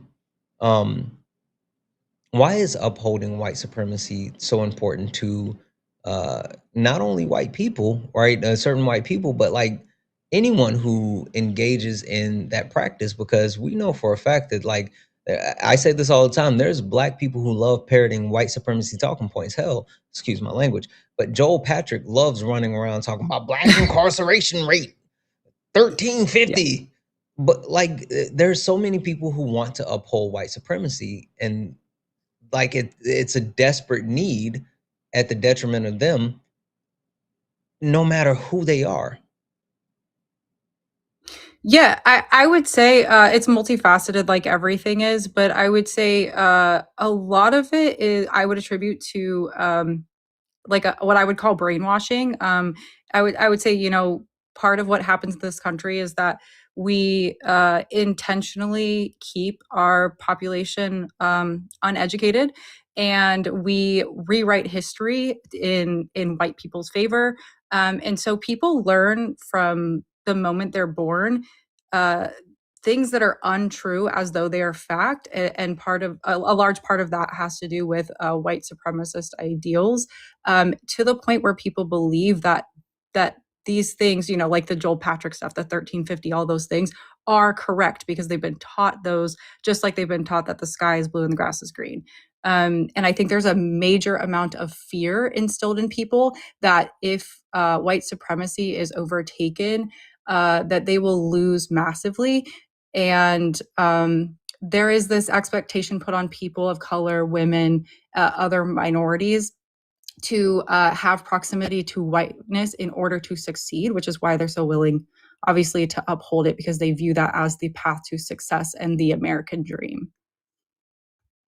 Yeah, I agree, and even more so, like when you talk about that and you talk about that quote unquote path to the American dream, I would be remiss if I didn't um, call out the fact that uh, no matter how much someone tap dance, shucks and jives, and sambos their way across a stage, you will never be one of them. Uh, well, anyway, thank you for that, Peachy. I want to come up. I'm sorry. I want to come to line in the game, and I want to kind of pass it to you, right? And I would love to hear your perspective on how race has cross borders. I know the interesting thing for me a lot of the time is that when you go to other countries, it may not be as persistent as far as like you know, I'm this race first. A lot of countries say I'm this nationality first, but the presence of white supremacy doesn't know borders, right? So, what is your thoughts around the international influence that white supremacy currently has? The fact that the alt-right movement is pushing not only throughout the United States but around the globe to expand the reach of those white supremacists who want to engage in those different facets of like fascism. Oof. That's a big one. Um, so, okay, first I have to ask again, what in historical connection can I say on live? Just say it. We're good. You can talk about Okay. the reason why I set you up the way that I did is because I wanted you to talk about it. Okay, so obviously Germany, very, very dark and clear past on white supremacy. And the difficult part, I think, is that it never really left Germany. It was constantly there ever since Mustache Guy. And I see it around me that since Trump became president again, that they are getting much bolder in their stance and how they act. And with the 2015 refugee waves we had, who majorly came to Germany, in fact. That didn't help either. So it's been growing and growing. And I know there are European countries that are completely refusing to even take one refugee into their country because they just don't want them, especially when they came from Afghanistan and Syria. So, sorry, I'm a bit nervous. You're okay. You're okay. You're doing amazing. Again, the reason why I came to you and the reason why I gave you the question the way that I did is because I knew you were going to say what you're saying right now. So just say it. You are right where I want you to be, and saying you literally couldn't be saying it more perfect right now. You got it. Yeah, so it's very difficult, and I know that many people in Germany have an issue with dual citizenship from people who came from other countries. So there's that too. But I think the big issue is, as I said, it never left Germany after World War II. So after the war, actually the old officers built up our new police force and the military again when we were allowed to have it again. So they were back in those positions and also influenced the hierarchy in the military and the police force, and it shows definitely. So sorry, I forgot my my thought train here. Yeah, you were talking about how even once the mustache man was gone, and the actual rebuilding of the country as a whole, and starting to reinstitute certain things like the police force and the military, how those people who still had that white supremacy ideology started to make their way into those different sectors. Yeah, right. Okay. Now I remember what I wanted to say. The thing about it is that even during the rise of the Nazi Party, people who were explicitly persecuted by them started to use the same rhetoric, the same ideology, because they thought, hey, if I become one of them in how I act, they won't hunt me down, which didn't work, like at all. It didn't matter to them. But the thought is there, and I still see it. Like after the Soviet Union fell, Germans who fled during the war were allowed to come back and reclaim their German citizenship. And where I live, they all, unanimously vote for the far right party. Like, guys, you're literally the one they want to kick out again. So wait, so are you telling me that the proximity to the actual fascist, the racist, the xenophobic, like get them aligning with them isn't going to protect them? It's not going to give them coverage where they'll be safe, even though they're literally the people that they hate? Absolutely not. It's like, seriously, sometimes I'm wondering, how are you still alive with how little you use your brain? But yeah, so they think they would be safe, but if you actually look into the yeah, what is it called in English? I have no idea. Like when they go up for elections, they publish those papers with points they want to change. Oh, Yeah, and the actual like their platform, the yeah, got it. The platform as far as like their what they're running on and what they stand for and things like that. Yeah, yeah, exactly. And if you actually look at them, then it's all in there, and they still vote for it, and I just don't get it. But yeah, so the problem really is they think if I align myself with it, then they will just look past me. Yep. And it never happened, and it will never happen, because if they actually get to a point where they can just do what they want, they will do what they want.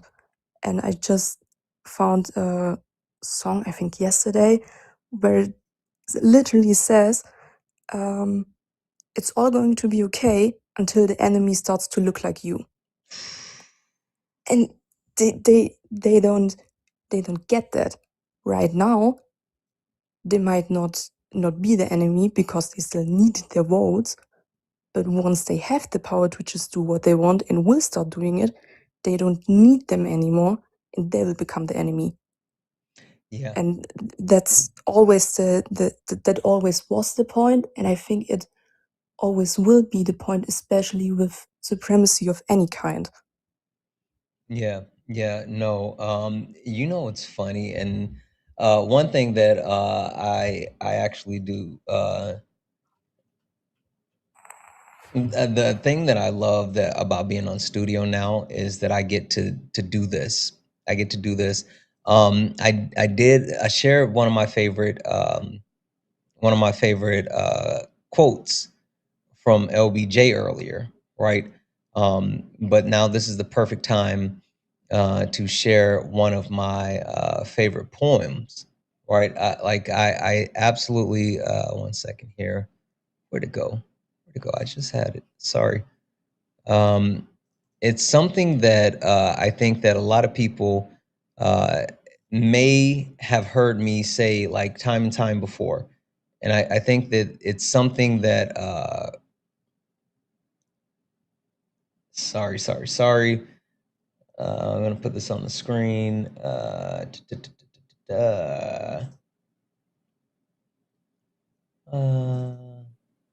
we go. All right.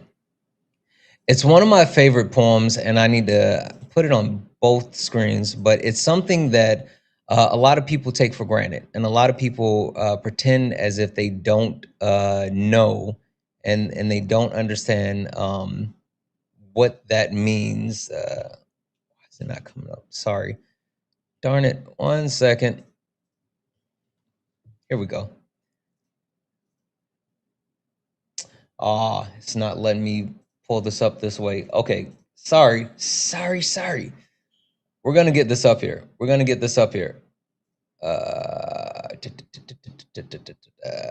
Boom.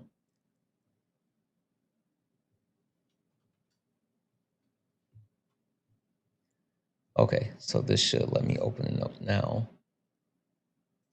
Okay. And turn this on. Nope. That's not it. There we go. Good people. There we go. All right, boom. I'm gonna put that there, and then let me put this here. Trying to be fancy with technology and trying to make sure that I do what I need to do to make sure I'm gonna make it do what it do, baby. All right. So this is one of my favorite poems. They came for, and for anyone that can't see over on, there we go. I'm gonna make that a little bit bigger so everyone should be able to see. First they came. First they came for the communists, and I did not speak out because I was not communist. Then they came for the socialists, and I did not speak out because I was not a socialist. Then they came for the trade unionists, and I did not speak out because I was not a trade unionist. And then they came for the Jews, and I did not speak out because I was not a Jew. And then they came for me, and there was no one left to speak out for me. Absolutely love this poem. Not because it's some type of inspiration, not because it's some type of thing that we need to look to and say like, oh, this is just like, yeah, it's literally a reminder. And I say this all the time, and I mean it every time that I say it. You're not special, you're just next. And a lot of people don't have that understanding, or that the ability to conceptualize the fact that upholding white supremacy is harmful. But if you're not white, then you're next. And that's something that so many people have yet to really grasp. That's something that so many people who try to pretend as if it's not an issue, they don't deal with that. And I think you just hit that dead on the head. Thank you so much for bringing that point up, line in the game. So we are, sorry guys, we're getting close to the 2-hour point. So I want to make sure that I'm trying to be better with the time and trying to be respectful of the time. But I do want to come around the horn one more time. And so, line in the sand, this is the first night of this conversation, and we're going to go into a couple of different places. But the one thing that I want to know from you is, what's one thing that you think that we can do, that we can take from German history, which I know you know well, to help us fight what's happening today?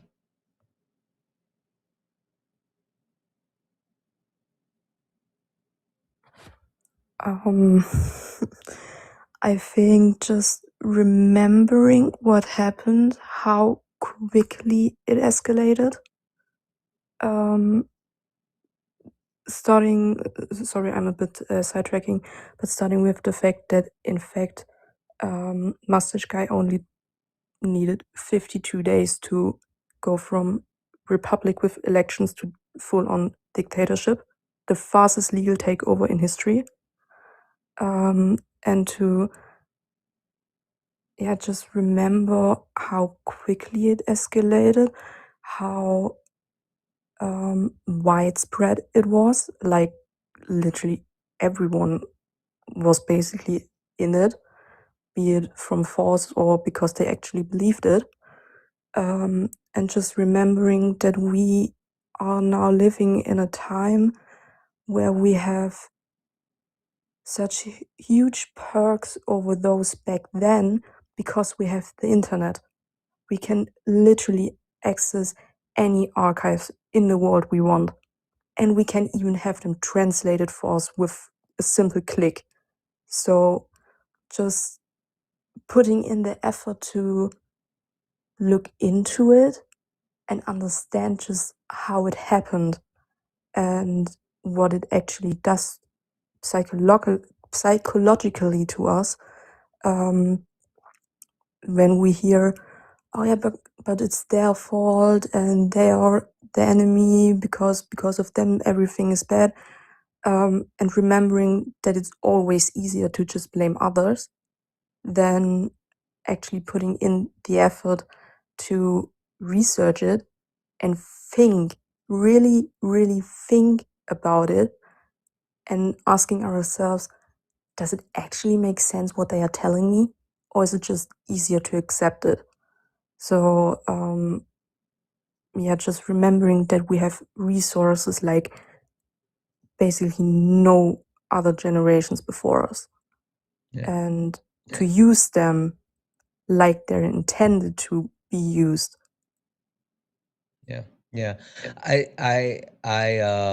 I love to say, history may not repeat itself, but it often rhymes. And I'm a bit of a history buff myself. I love history and German history as well.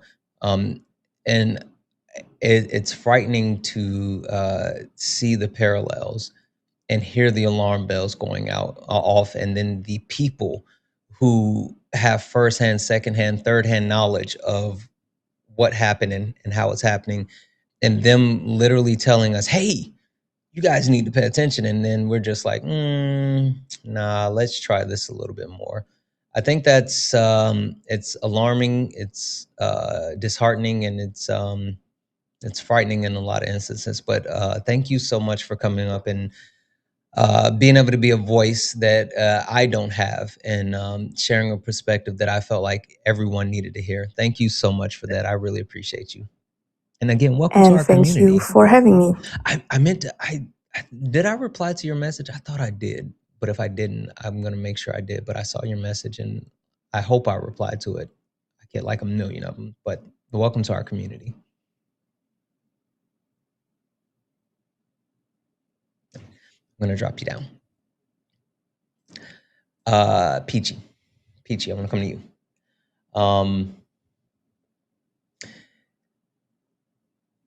Peachy, I'm gonna have you speak on something that I think is important. Okay. These white men out here mad because white women don't want to have babies with them no more. Mm-hmm. And so now that white women don't want to have babies with them no more, they're trying to do stuff like restrict their bodies and take their votes and all this other stuff. Peachy, why is white supremacy so adamant about continuing to exist, so much so that they're willing to infringe on the bodies of women to get what they want, to increase the birth rate that continues to fall? Yeah, I think this is similar to what I mentioned earlier. I think that white supremacy is the way that white men will continue to survive in this country, and quite frankly, it's all they know. And even though we know, as was mentioned previously, that like racism harms everybody. For example, I think the patriarchy harms everybody as well. But we, all of us, grow up in this society where we're taught that this is the best way and the right way. And I think like men in particular are raised to believe that they are correct confidently. White men specifically are correct about the way they feel, and the way they think about things, and that it is their job to continue their their line, or whatever you want to call it, their family line. And that's like the ultimate goal, is to continue that on, right, and continue on their last name and all of those things. I think it's vital to their success as human beings. They don't know how to be humans, or who they are, quite frankly, if they don't have white supremacy. And that's why they're willing to step on women. I would also say, like, obviously misogyny is a big part of white supremacy. Yes. Right? Like it's very intertwined. So wait, hold on, Peachy. Are you telling me that they aren't all just alpha males? Like, I thought they were all just alpha males. What's funny is, I think the alpha male thing is something that a lot of them do believe, but I would actually say, in some ways, the people that don't believe, the white men that don't believe in the alpha male thing, can be more harmful, because they're not aware of their biases, and they're not aware of the ways in which they still perpetuate harm onto women, because they don't believe, like, oh, I don't think I'm an alpha male. I'm not a Tate bro. I'm not this or that. Obviously, those guys are very harmful, but sometimes they think it's good enough to just not be that. And then they still continue to perpetuate the harm, or at the very least be complicit in it, obviously. So, yeah. Yeah. I think that the perpetuation of harm is like something that they're willing to inflict on anyone in order to continue to uphold white supremacy. And it shows how, instead of these people saying, you know what, I'm just going to get a personality, I'm gonna be a better person, I'm going to figure out a way to actually do something that's beneficial to others, they would rather say, I'm just going to take away your ability to vote. You can't say what you're going to want to do with your body anymore, because I need to, quote unquote, continue my lineage and bloodline, and we're going to save the white culture. So I think that's interesting, but we're also going to continue to talk about that throughout the week, as far as like what's happening with these racial categories, because that's something interesting as well. But anyway, Peach, thank you so much for coming up and hanging out with us tonight. I really, really appreciate you so much. Yeah, can I just real quick, just to add to that too, I think that white men are very, very mediocre at best. That's the last thing I want to say. And I truly do believe that white men, without all of the advantages that are given to them by white supremacy, and obviously as a white woman, I receive some of those as well, they simply would not, they wouldn't be anything. They wouldn't have the positions they have. They wouldn't have the power they have. They aren't smarter than us. They can't do anything better than any of us can, women or people of color or Black people specifically. Like, every group, in my opinion, is better than white men at most things, if not all. So I truly think like they require white supremacy to be able to be in a position that isn't just the lowest, because they suck at everything. Anyway, that's all. Thank you. I'll give you this one nugget, tidbit or whatever, which makes incels crash out. Did you know that this is the first time in United States history that white women are actually graduating college and obtaining equal pay to white men? And equal to them? Yeah, like right out of college is the first time that they are able to obtain college degrees that gives them equal pay.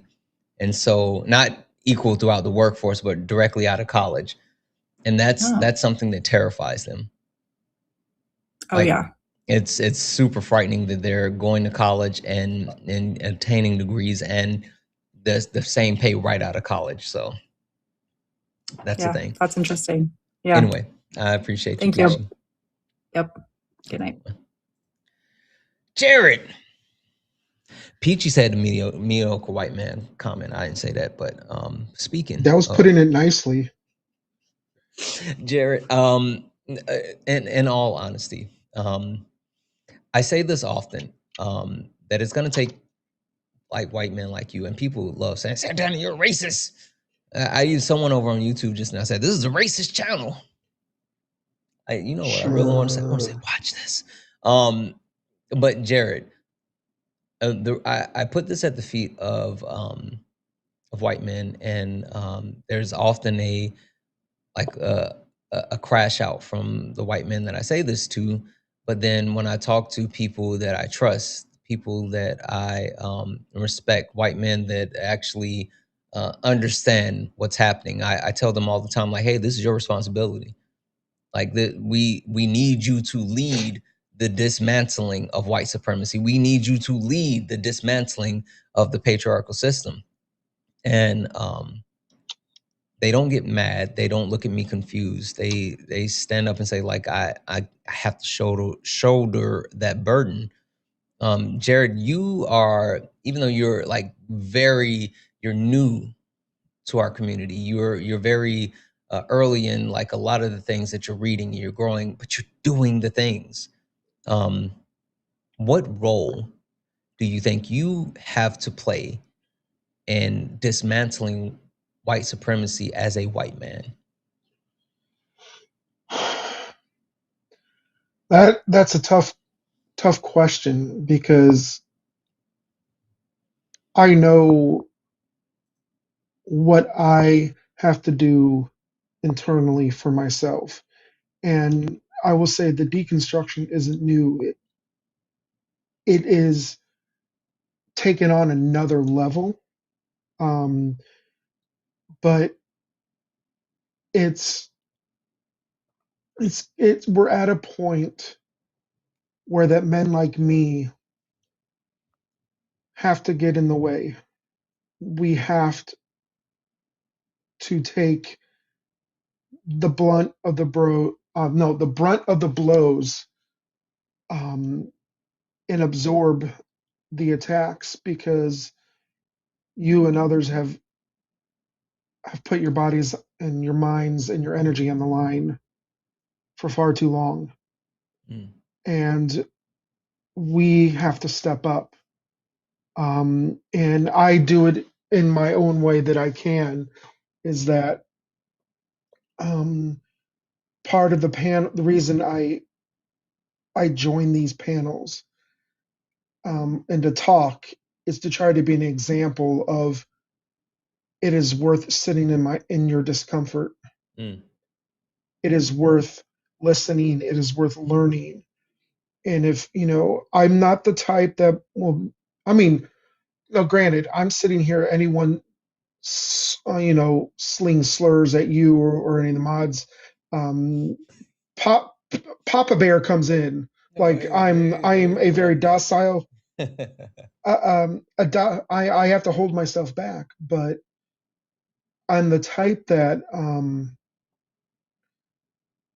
I want to show that it is possible, that it is worth growing and changing. I mean, I had to do it myself. I started raising my nephew. Not this is honestly, my nephew is black. I had to learn that he's going to grow up in a world that sees him differently than me, and I have to learn and get past all of my biases so that I can help him and raise him and grow and be prepared for what the world is like.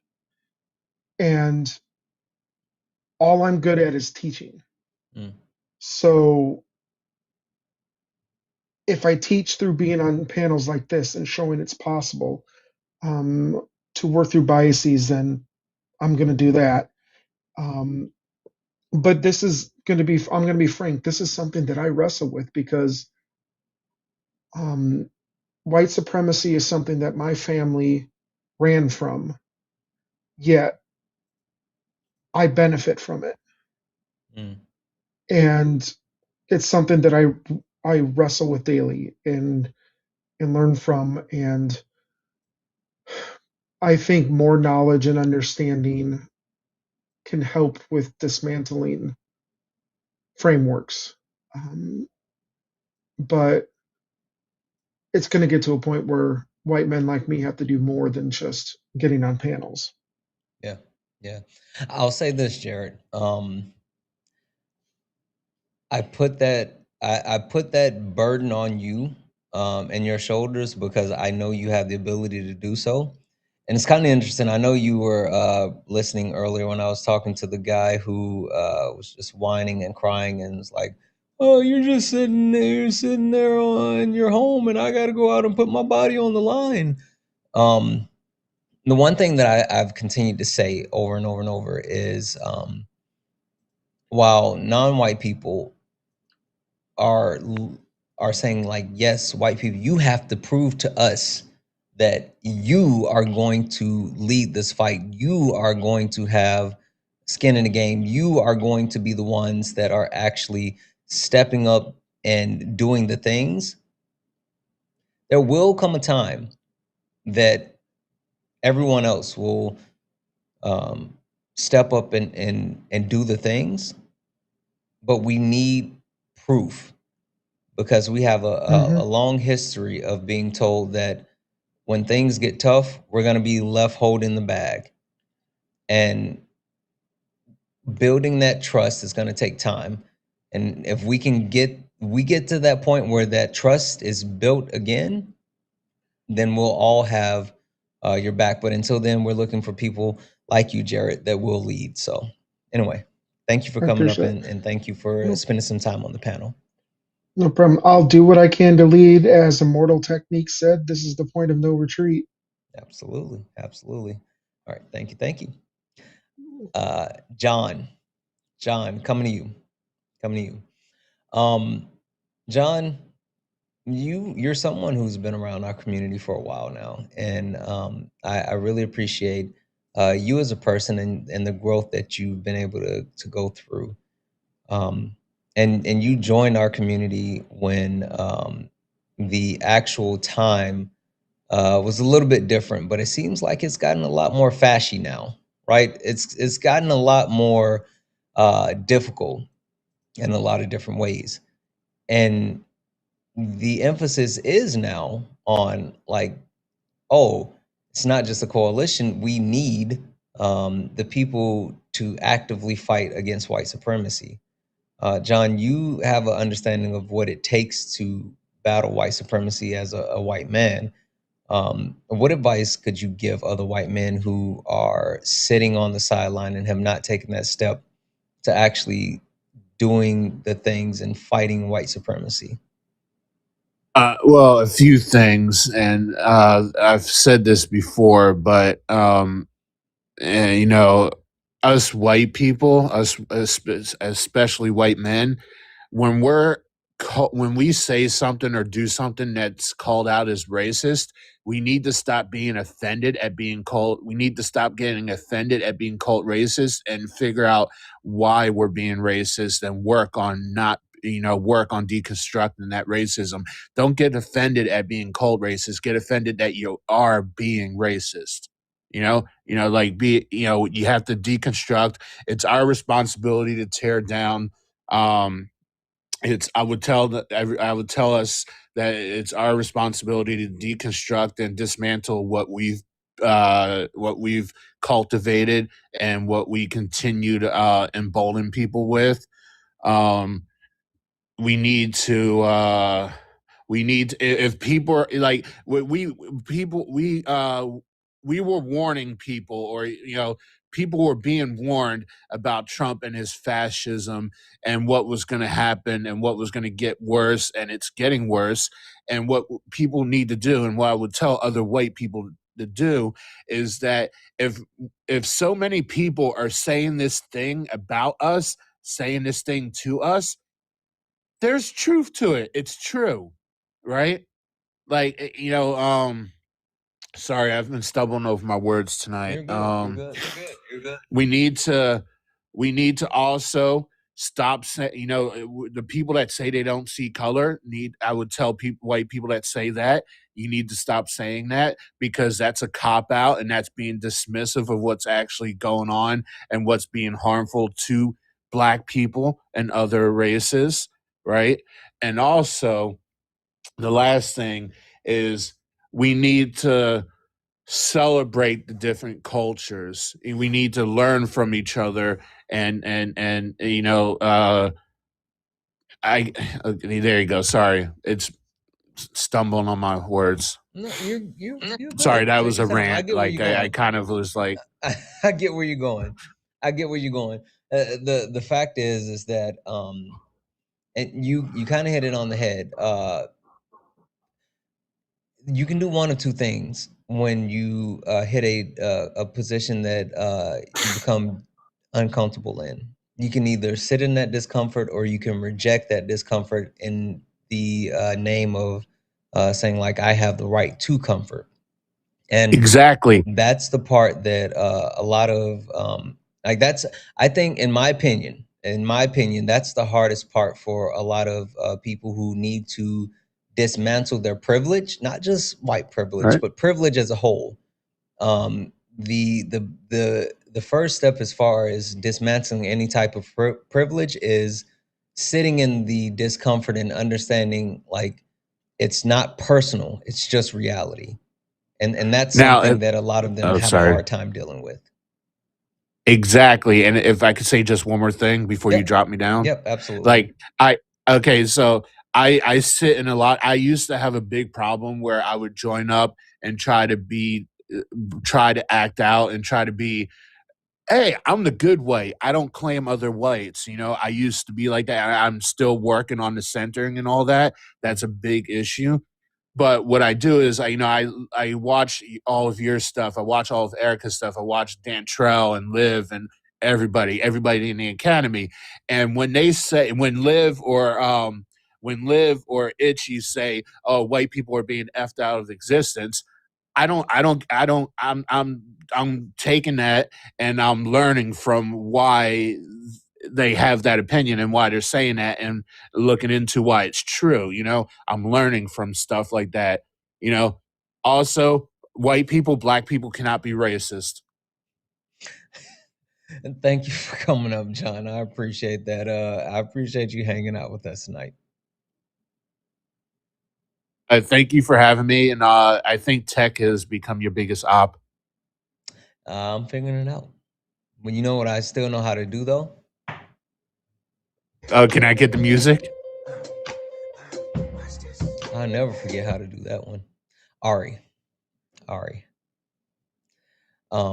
I wanted to save you for last because I wanted you to really bring us home. And One, I would like to know what you think about like this topic for late nights this week because I think it's important and it's so layered, and I'm a little mad at you. I'm a little mad at you that you like read ahead and started like calling out what we got in our lesson plan. But what are your thoughts on it, and what are some of the things that you think is important that we need to ensure that we talk about this week? Yeah, I listen, once I get going, I get going. I was like, And I you're just not be not up here talking. giving up all the game. I'm sitting there looking at my notes like, I know you not. I didn't even see that other part on the topic. I just saw race, ethnicity. I was like, yep, I love this combo. I think it's also really telling. And I want the people who are listening to hear what's being said, because I want you guys to look at the numbers in the corner that 439 people are watching here, at least on TikTok, right? Pay attention to Santana's normal numbers. That's a problem.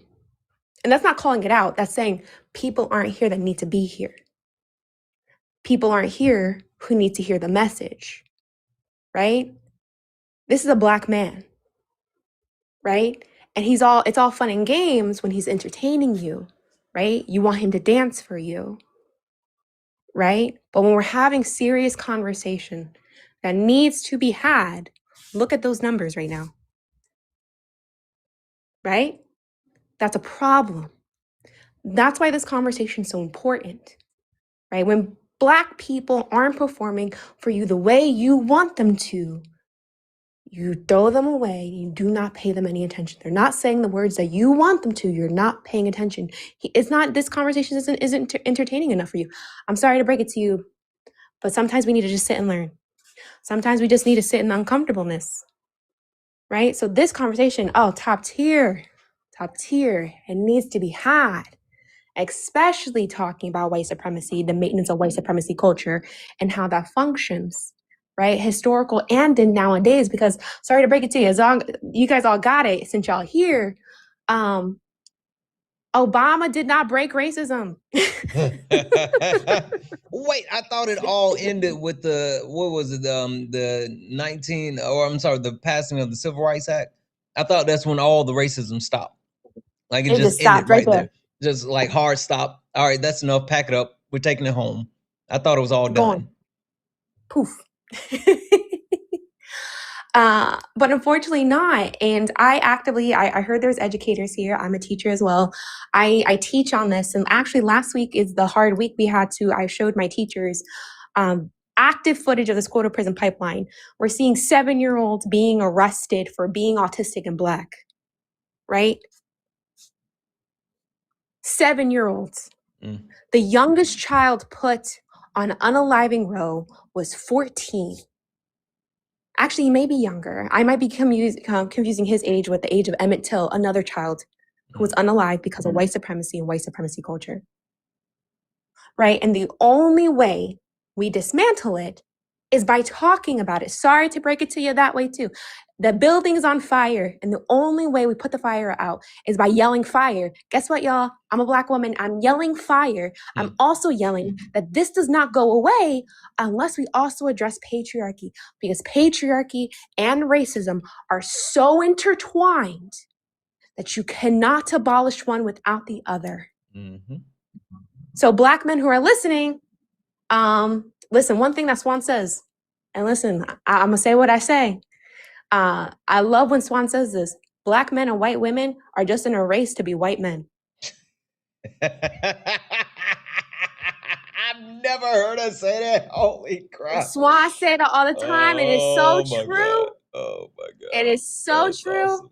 They are. Awesome. And so that means y'all got to unpack y'all stuff, get it together. That is awesome. So yeah, that's it. Like this is still happening. It's happening in our education system. Students are still disproportionately being expelled. We see Black women who just lost over 300,000?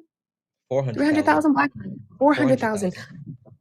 Black women lost their jobs, right? DEI, people don't even know what DEI is. We see the mediocreness of white men coming up on these panels every day, allowed to talk out their butt, while Black and brown people and women are forced to educate themselves to educate them. We have to be the most intelligent person in the room. But while white men are allowed to be mediocre, this is why if you are ever in my space, I point and laugh. I want to laugh at them because you're not allowed to sit there and be mediocre. And I'm not gonna not gonna laugh at you. But that's it. I digress. This is a great topic. I'm excited to see how it goes. I'm excited to talk about white mediocrity, but we need to talk about it, and we need to get these numbers up because we need more people in the space because more people need to be here. More people need to listen. Listen.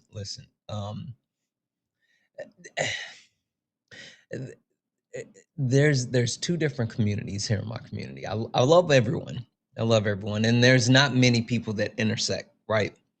You have the people who love the sparring and they love the name calling and the soundboard and all this, but then you have like the community that really wants to grow and learn and like be better, and that's what we do here at Late Nights. And you can pay attention and you won't see many people who cross both. I was talking to Noah earlier, and Noah is always in Late Nights. I rarely ever see him in sparring. He might come in every once in a while, but Noah doesn't really mess with sparring. Noah's always here for Late Nights, but not really here for my mom and my wife.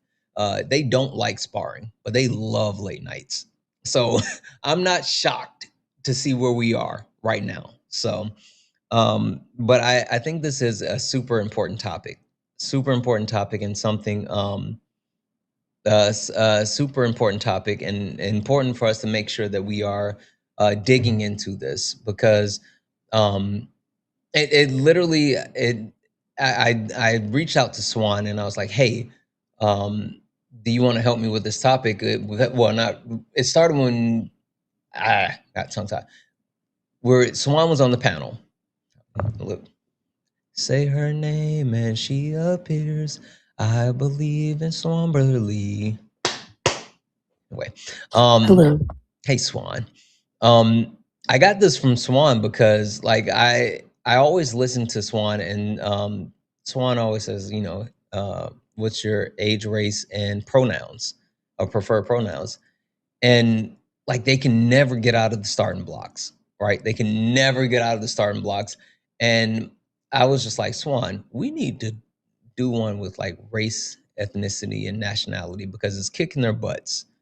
And like that's where this came from. Like that comment, me hearing them on Swan's panel all the time and me telling Swan that. And so Swan got my message late, but Swan is going to be helping me out with this week because like we need to get some straightening going on, right, Swan? Yes, 100%. 100%. Absolutely.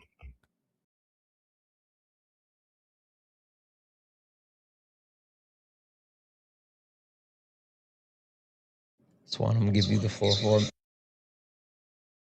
You said what? I'm gonna give you this floor for a minute. You can tell the people why this is important because the sound just said, "Wow, I gotta fix it." You got it. Okay, you mean they're just learning about racism and the difference between those three overall?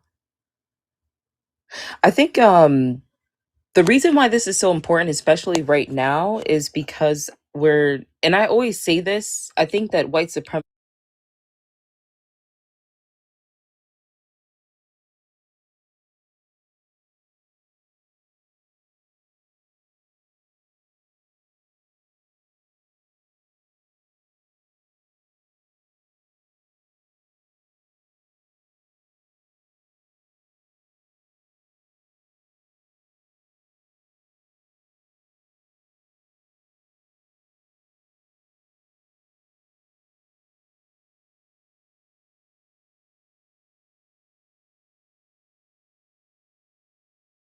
or close to 400,000 Black women losing their jobs, that means that the Black community has currently taken a financial loss in the billions, which is going to make things very difficult for us because, as Black Cabinet says, when America, the United States, gets the cold, Black people get the flu.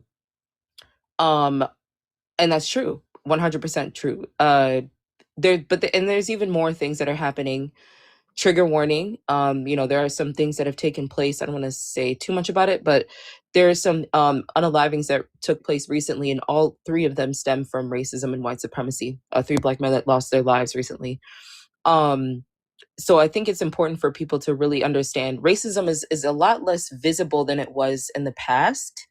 I do think that it's they're starting to turn it up. People are becoming more emboldened for sure, but it's less visible, and the danger, it hasn't gotten better. It's just less visible. And I think the danger in that is that you really have people that think that there's no more racism, there's no more systemic issues, because they've never taken the time to do their research, right?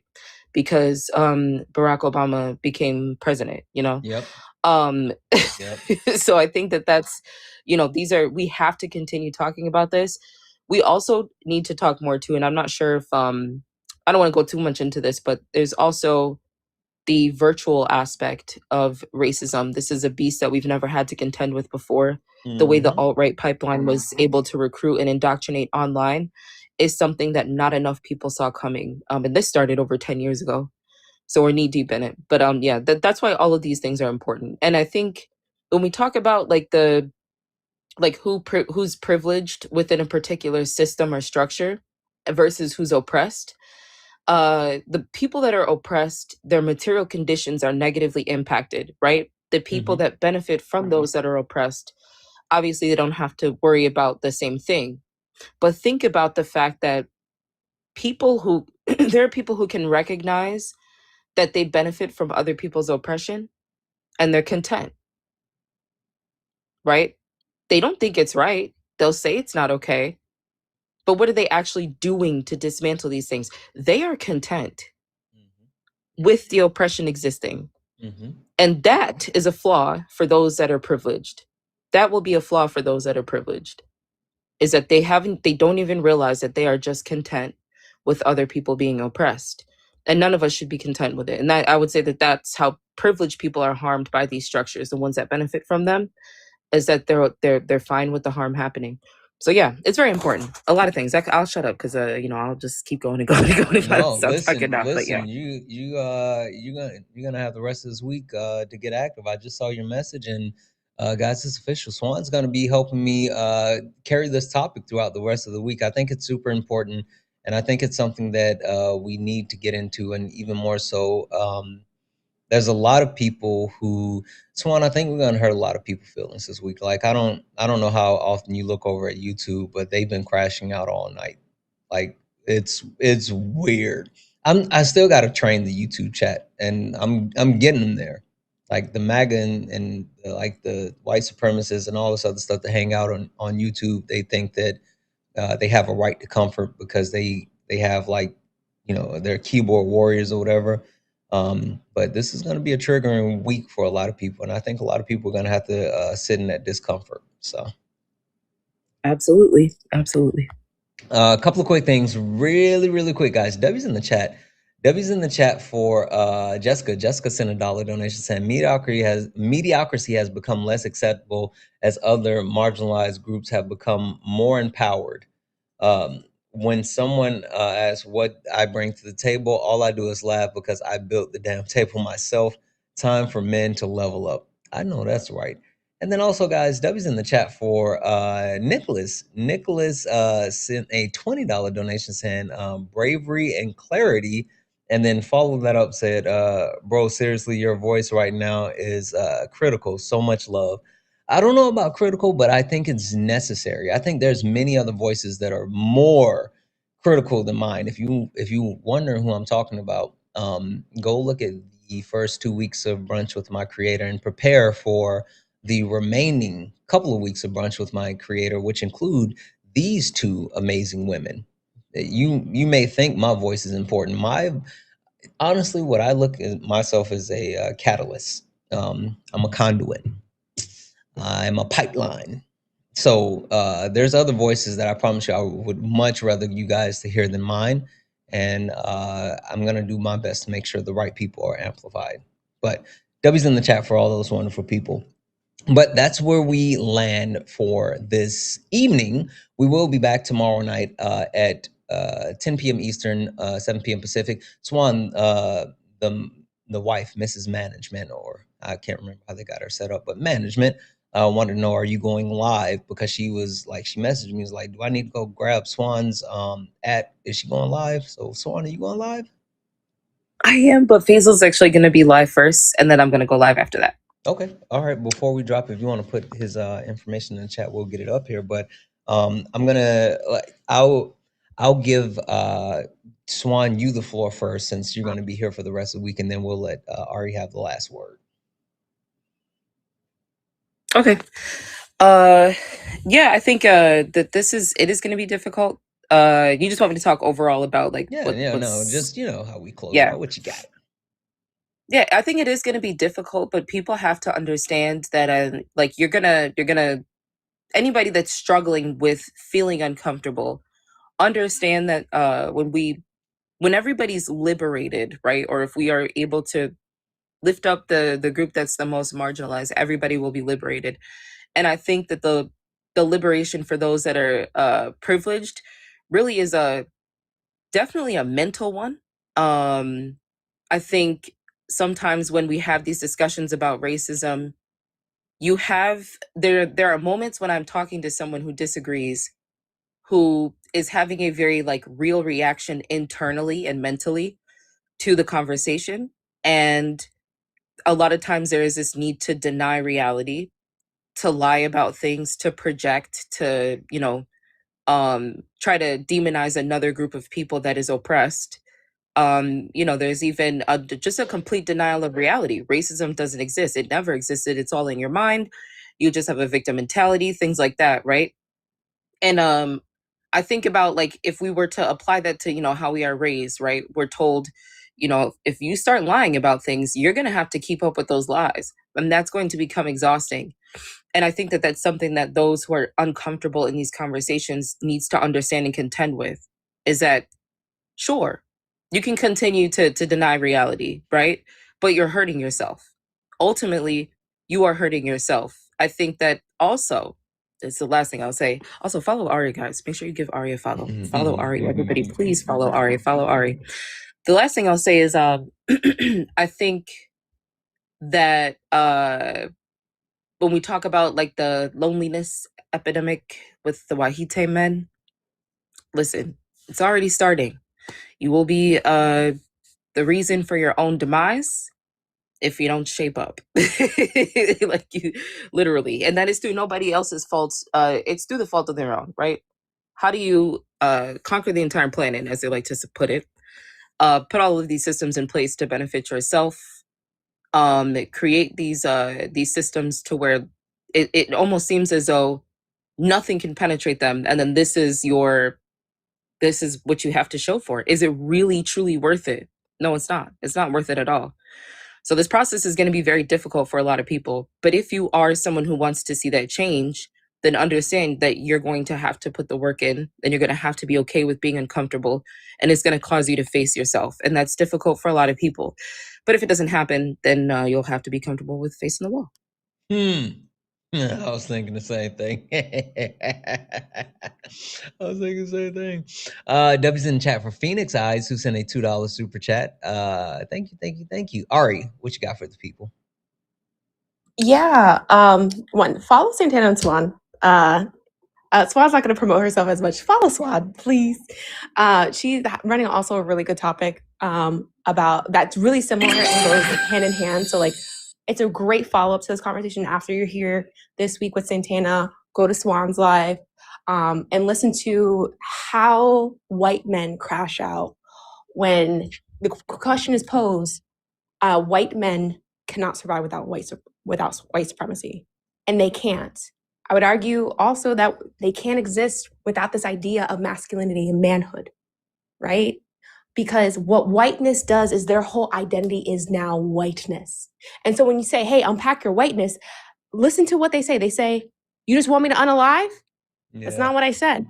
Yeah. Their identity is so attached to whiteness that they need that whiteness to maintain themselves. Same thing with masculinity. When I ask men to unpack what masculinity is, because I'm a gender abolitionist, they're like, do you want me just to unalive? No, because masculinity and manhood is a social construct. If we get rid of the social construct, you still get to live. Sorry. So, like, pay attention to those things. Follow these amazing creators. Listen to what they're saying. Listen to the conversation. And you'll hear everything that we are saying up here is absolutely true. You do not have to take our word for it. Listen to what they are telling you, right? Because they tell them themselves every day. Yeah. I couldn't agree more.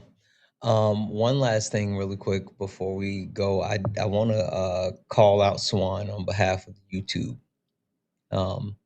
Because YouTube, you guys know I got your back. Don't even worry about it. I got it.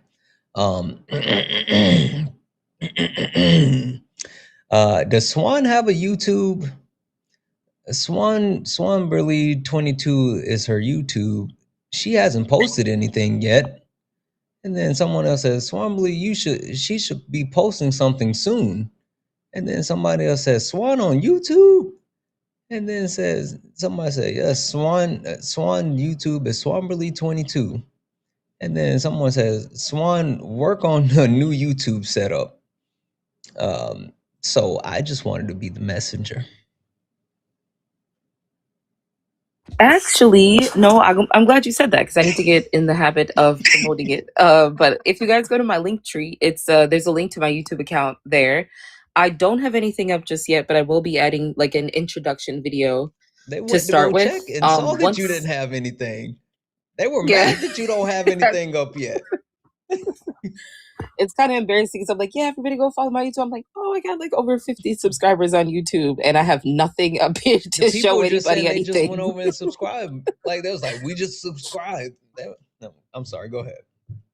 No, you're fine. Well, shout out to the subscribers because I'm up to 85 now, and that's definitely something I did not see coming. So I will be posting a video though, just like an introduction video to this week, and then I do want to start to repost, I think, impactful, discussions or clips coming from my live, and then once I'm like, once the technology is all set to go, then I will probably work on double streaming. Are you So are you good? Did you get everything that you need? I have a list, so now I just have to set out to find it all. And then I'm gonna have to have someone assist me with like how I'm gonna be setting it all up. I think my biggest issue, like the accessories part, that's fine. But I think my biggest issue is figuring out which type of like PC to get. That's really the only thing. Yeah. I just need to figure out what's gonna work best. But yeah. Well, you got options. All right. Swan, Ari, thank you both for coming up, hanging out. You guys, we're gonna head to Faisal. Management is gonna pin Faisal's once we drop everyone down. But thank you all for coming up, hanging out tonight, and we're gonna keep it going this week. Thanks for having me. Thank you. Thank you. All right, I'm gonna drop everyone down, and that way management can. Hold on, how to do the thing? I can't. Well, I can't. So I'll just go one at a time. That's fine. We are getting ready to call it, but it may not be the end of my night. Guys, if you look on the screen, right, it may be hard for some people, but Twitch, Santana Speaks 24. My Twitch is Santana Speaks 24, and I have my Twitch set up, right? So I got that taken care of last night, and I am officially going to be doing like gaming and Q&A over on Twitch. I normally, after I finish a stream, I normally just sit around and play the game for a little while to decompress. And I said, why not do it on Twitch? So last night I tested out like my setup. It was me and like 8 of my closest Twitch friends. We were twitching. We were Twitchers, Twitchering, whatever. And we were listening to some Young Jeezy, Trap or Die, and playing Elden Ring. So Mad Cat said, what the hell is Twitch? Don't even worry about it, Mad Cat. If you don't know what it is, don't even worry about it.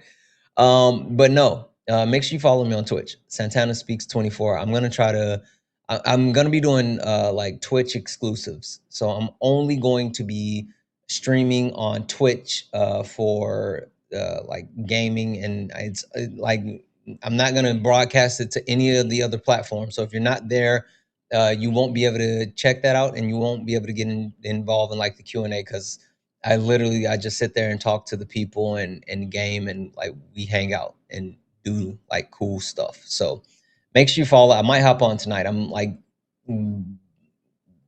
pretty sure I'm gonna hop on at least for a little while tonight. So anyway, let's get out of here. See Faisal's at is pinned.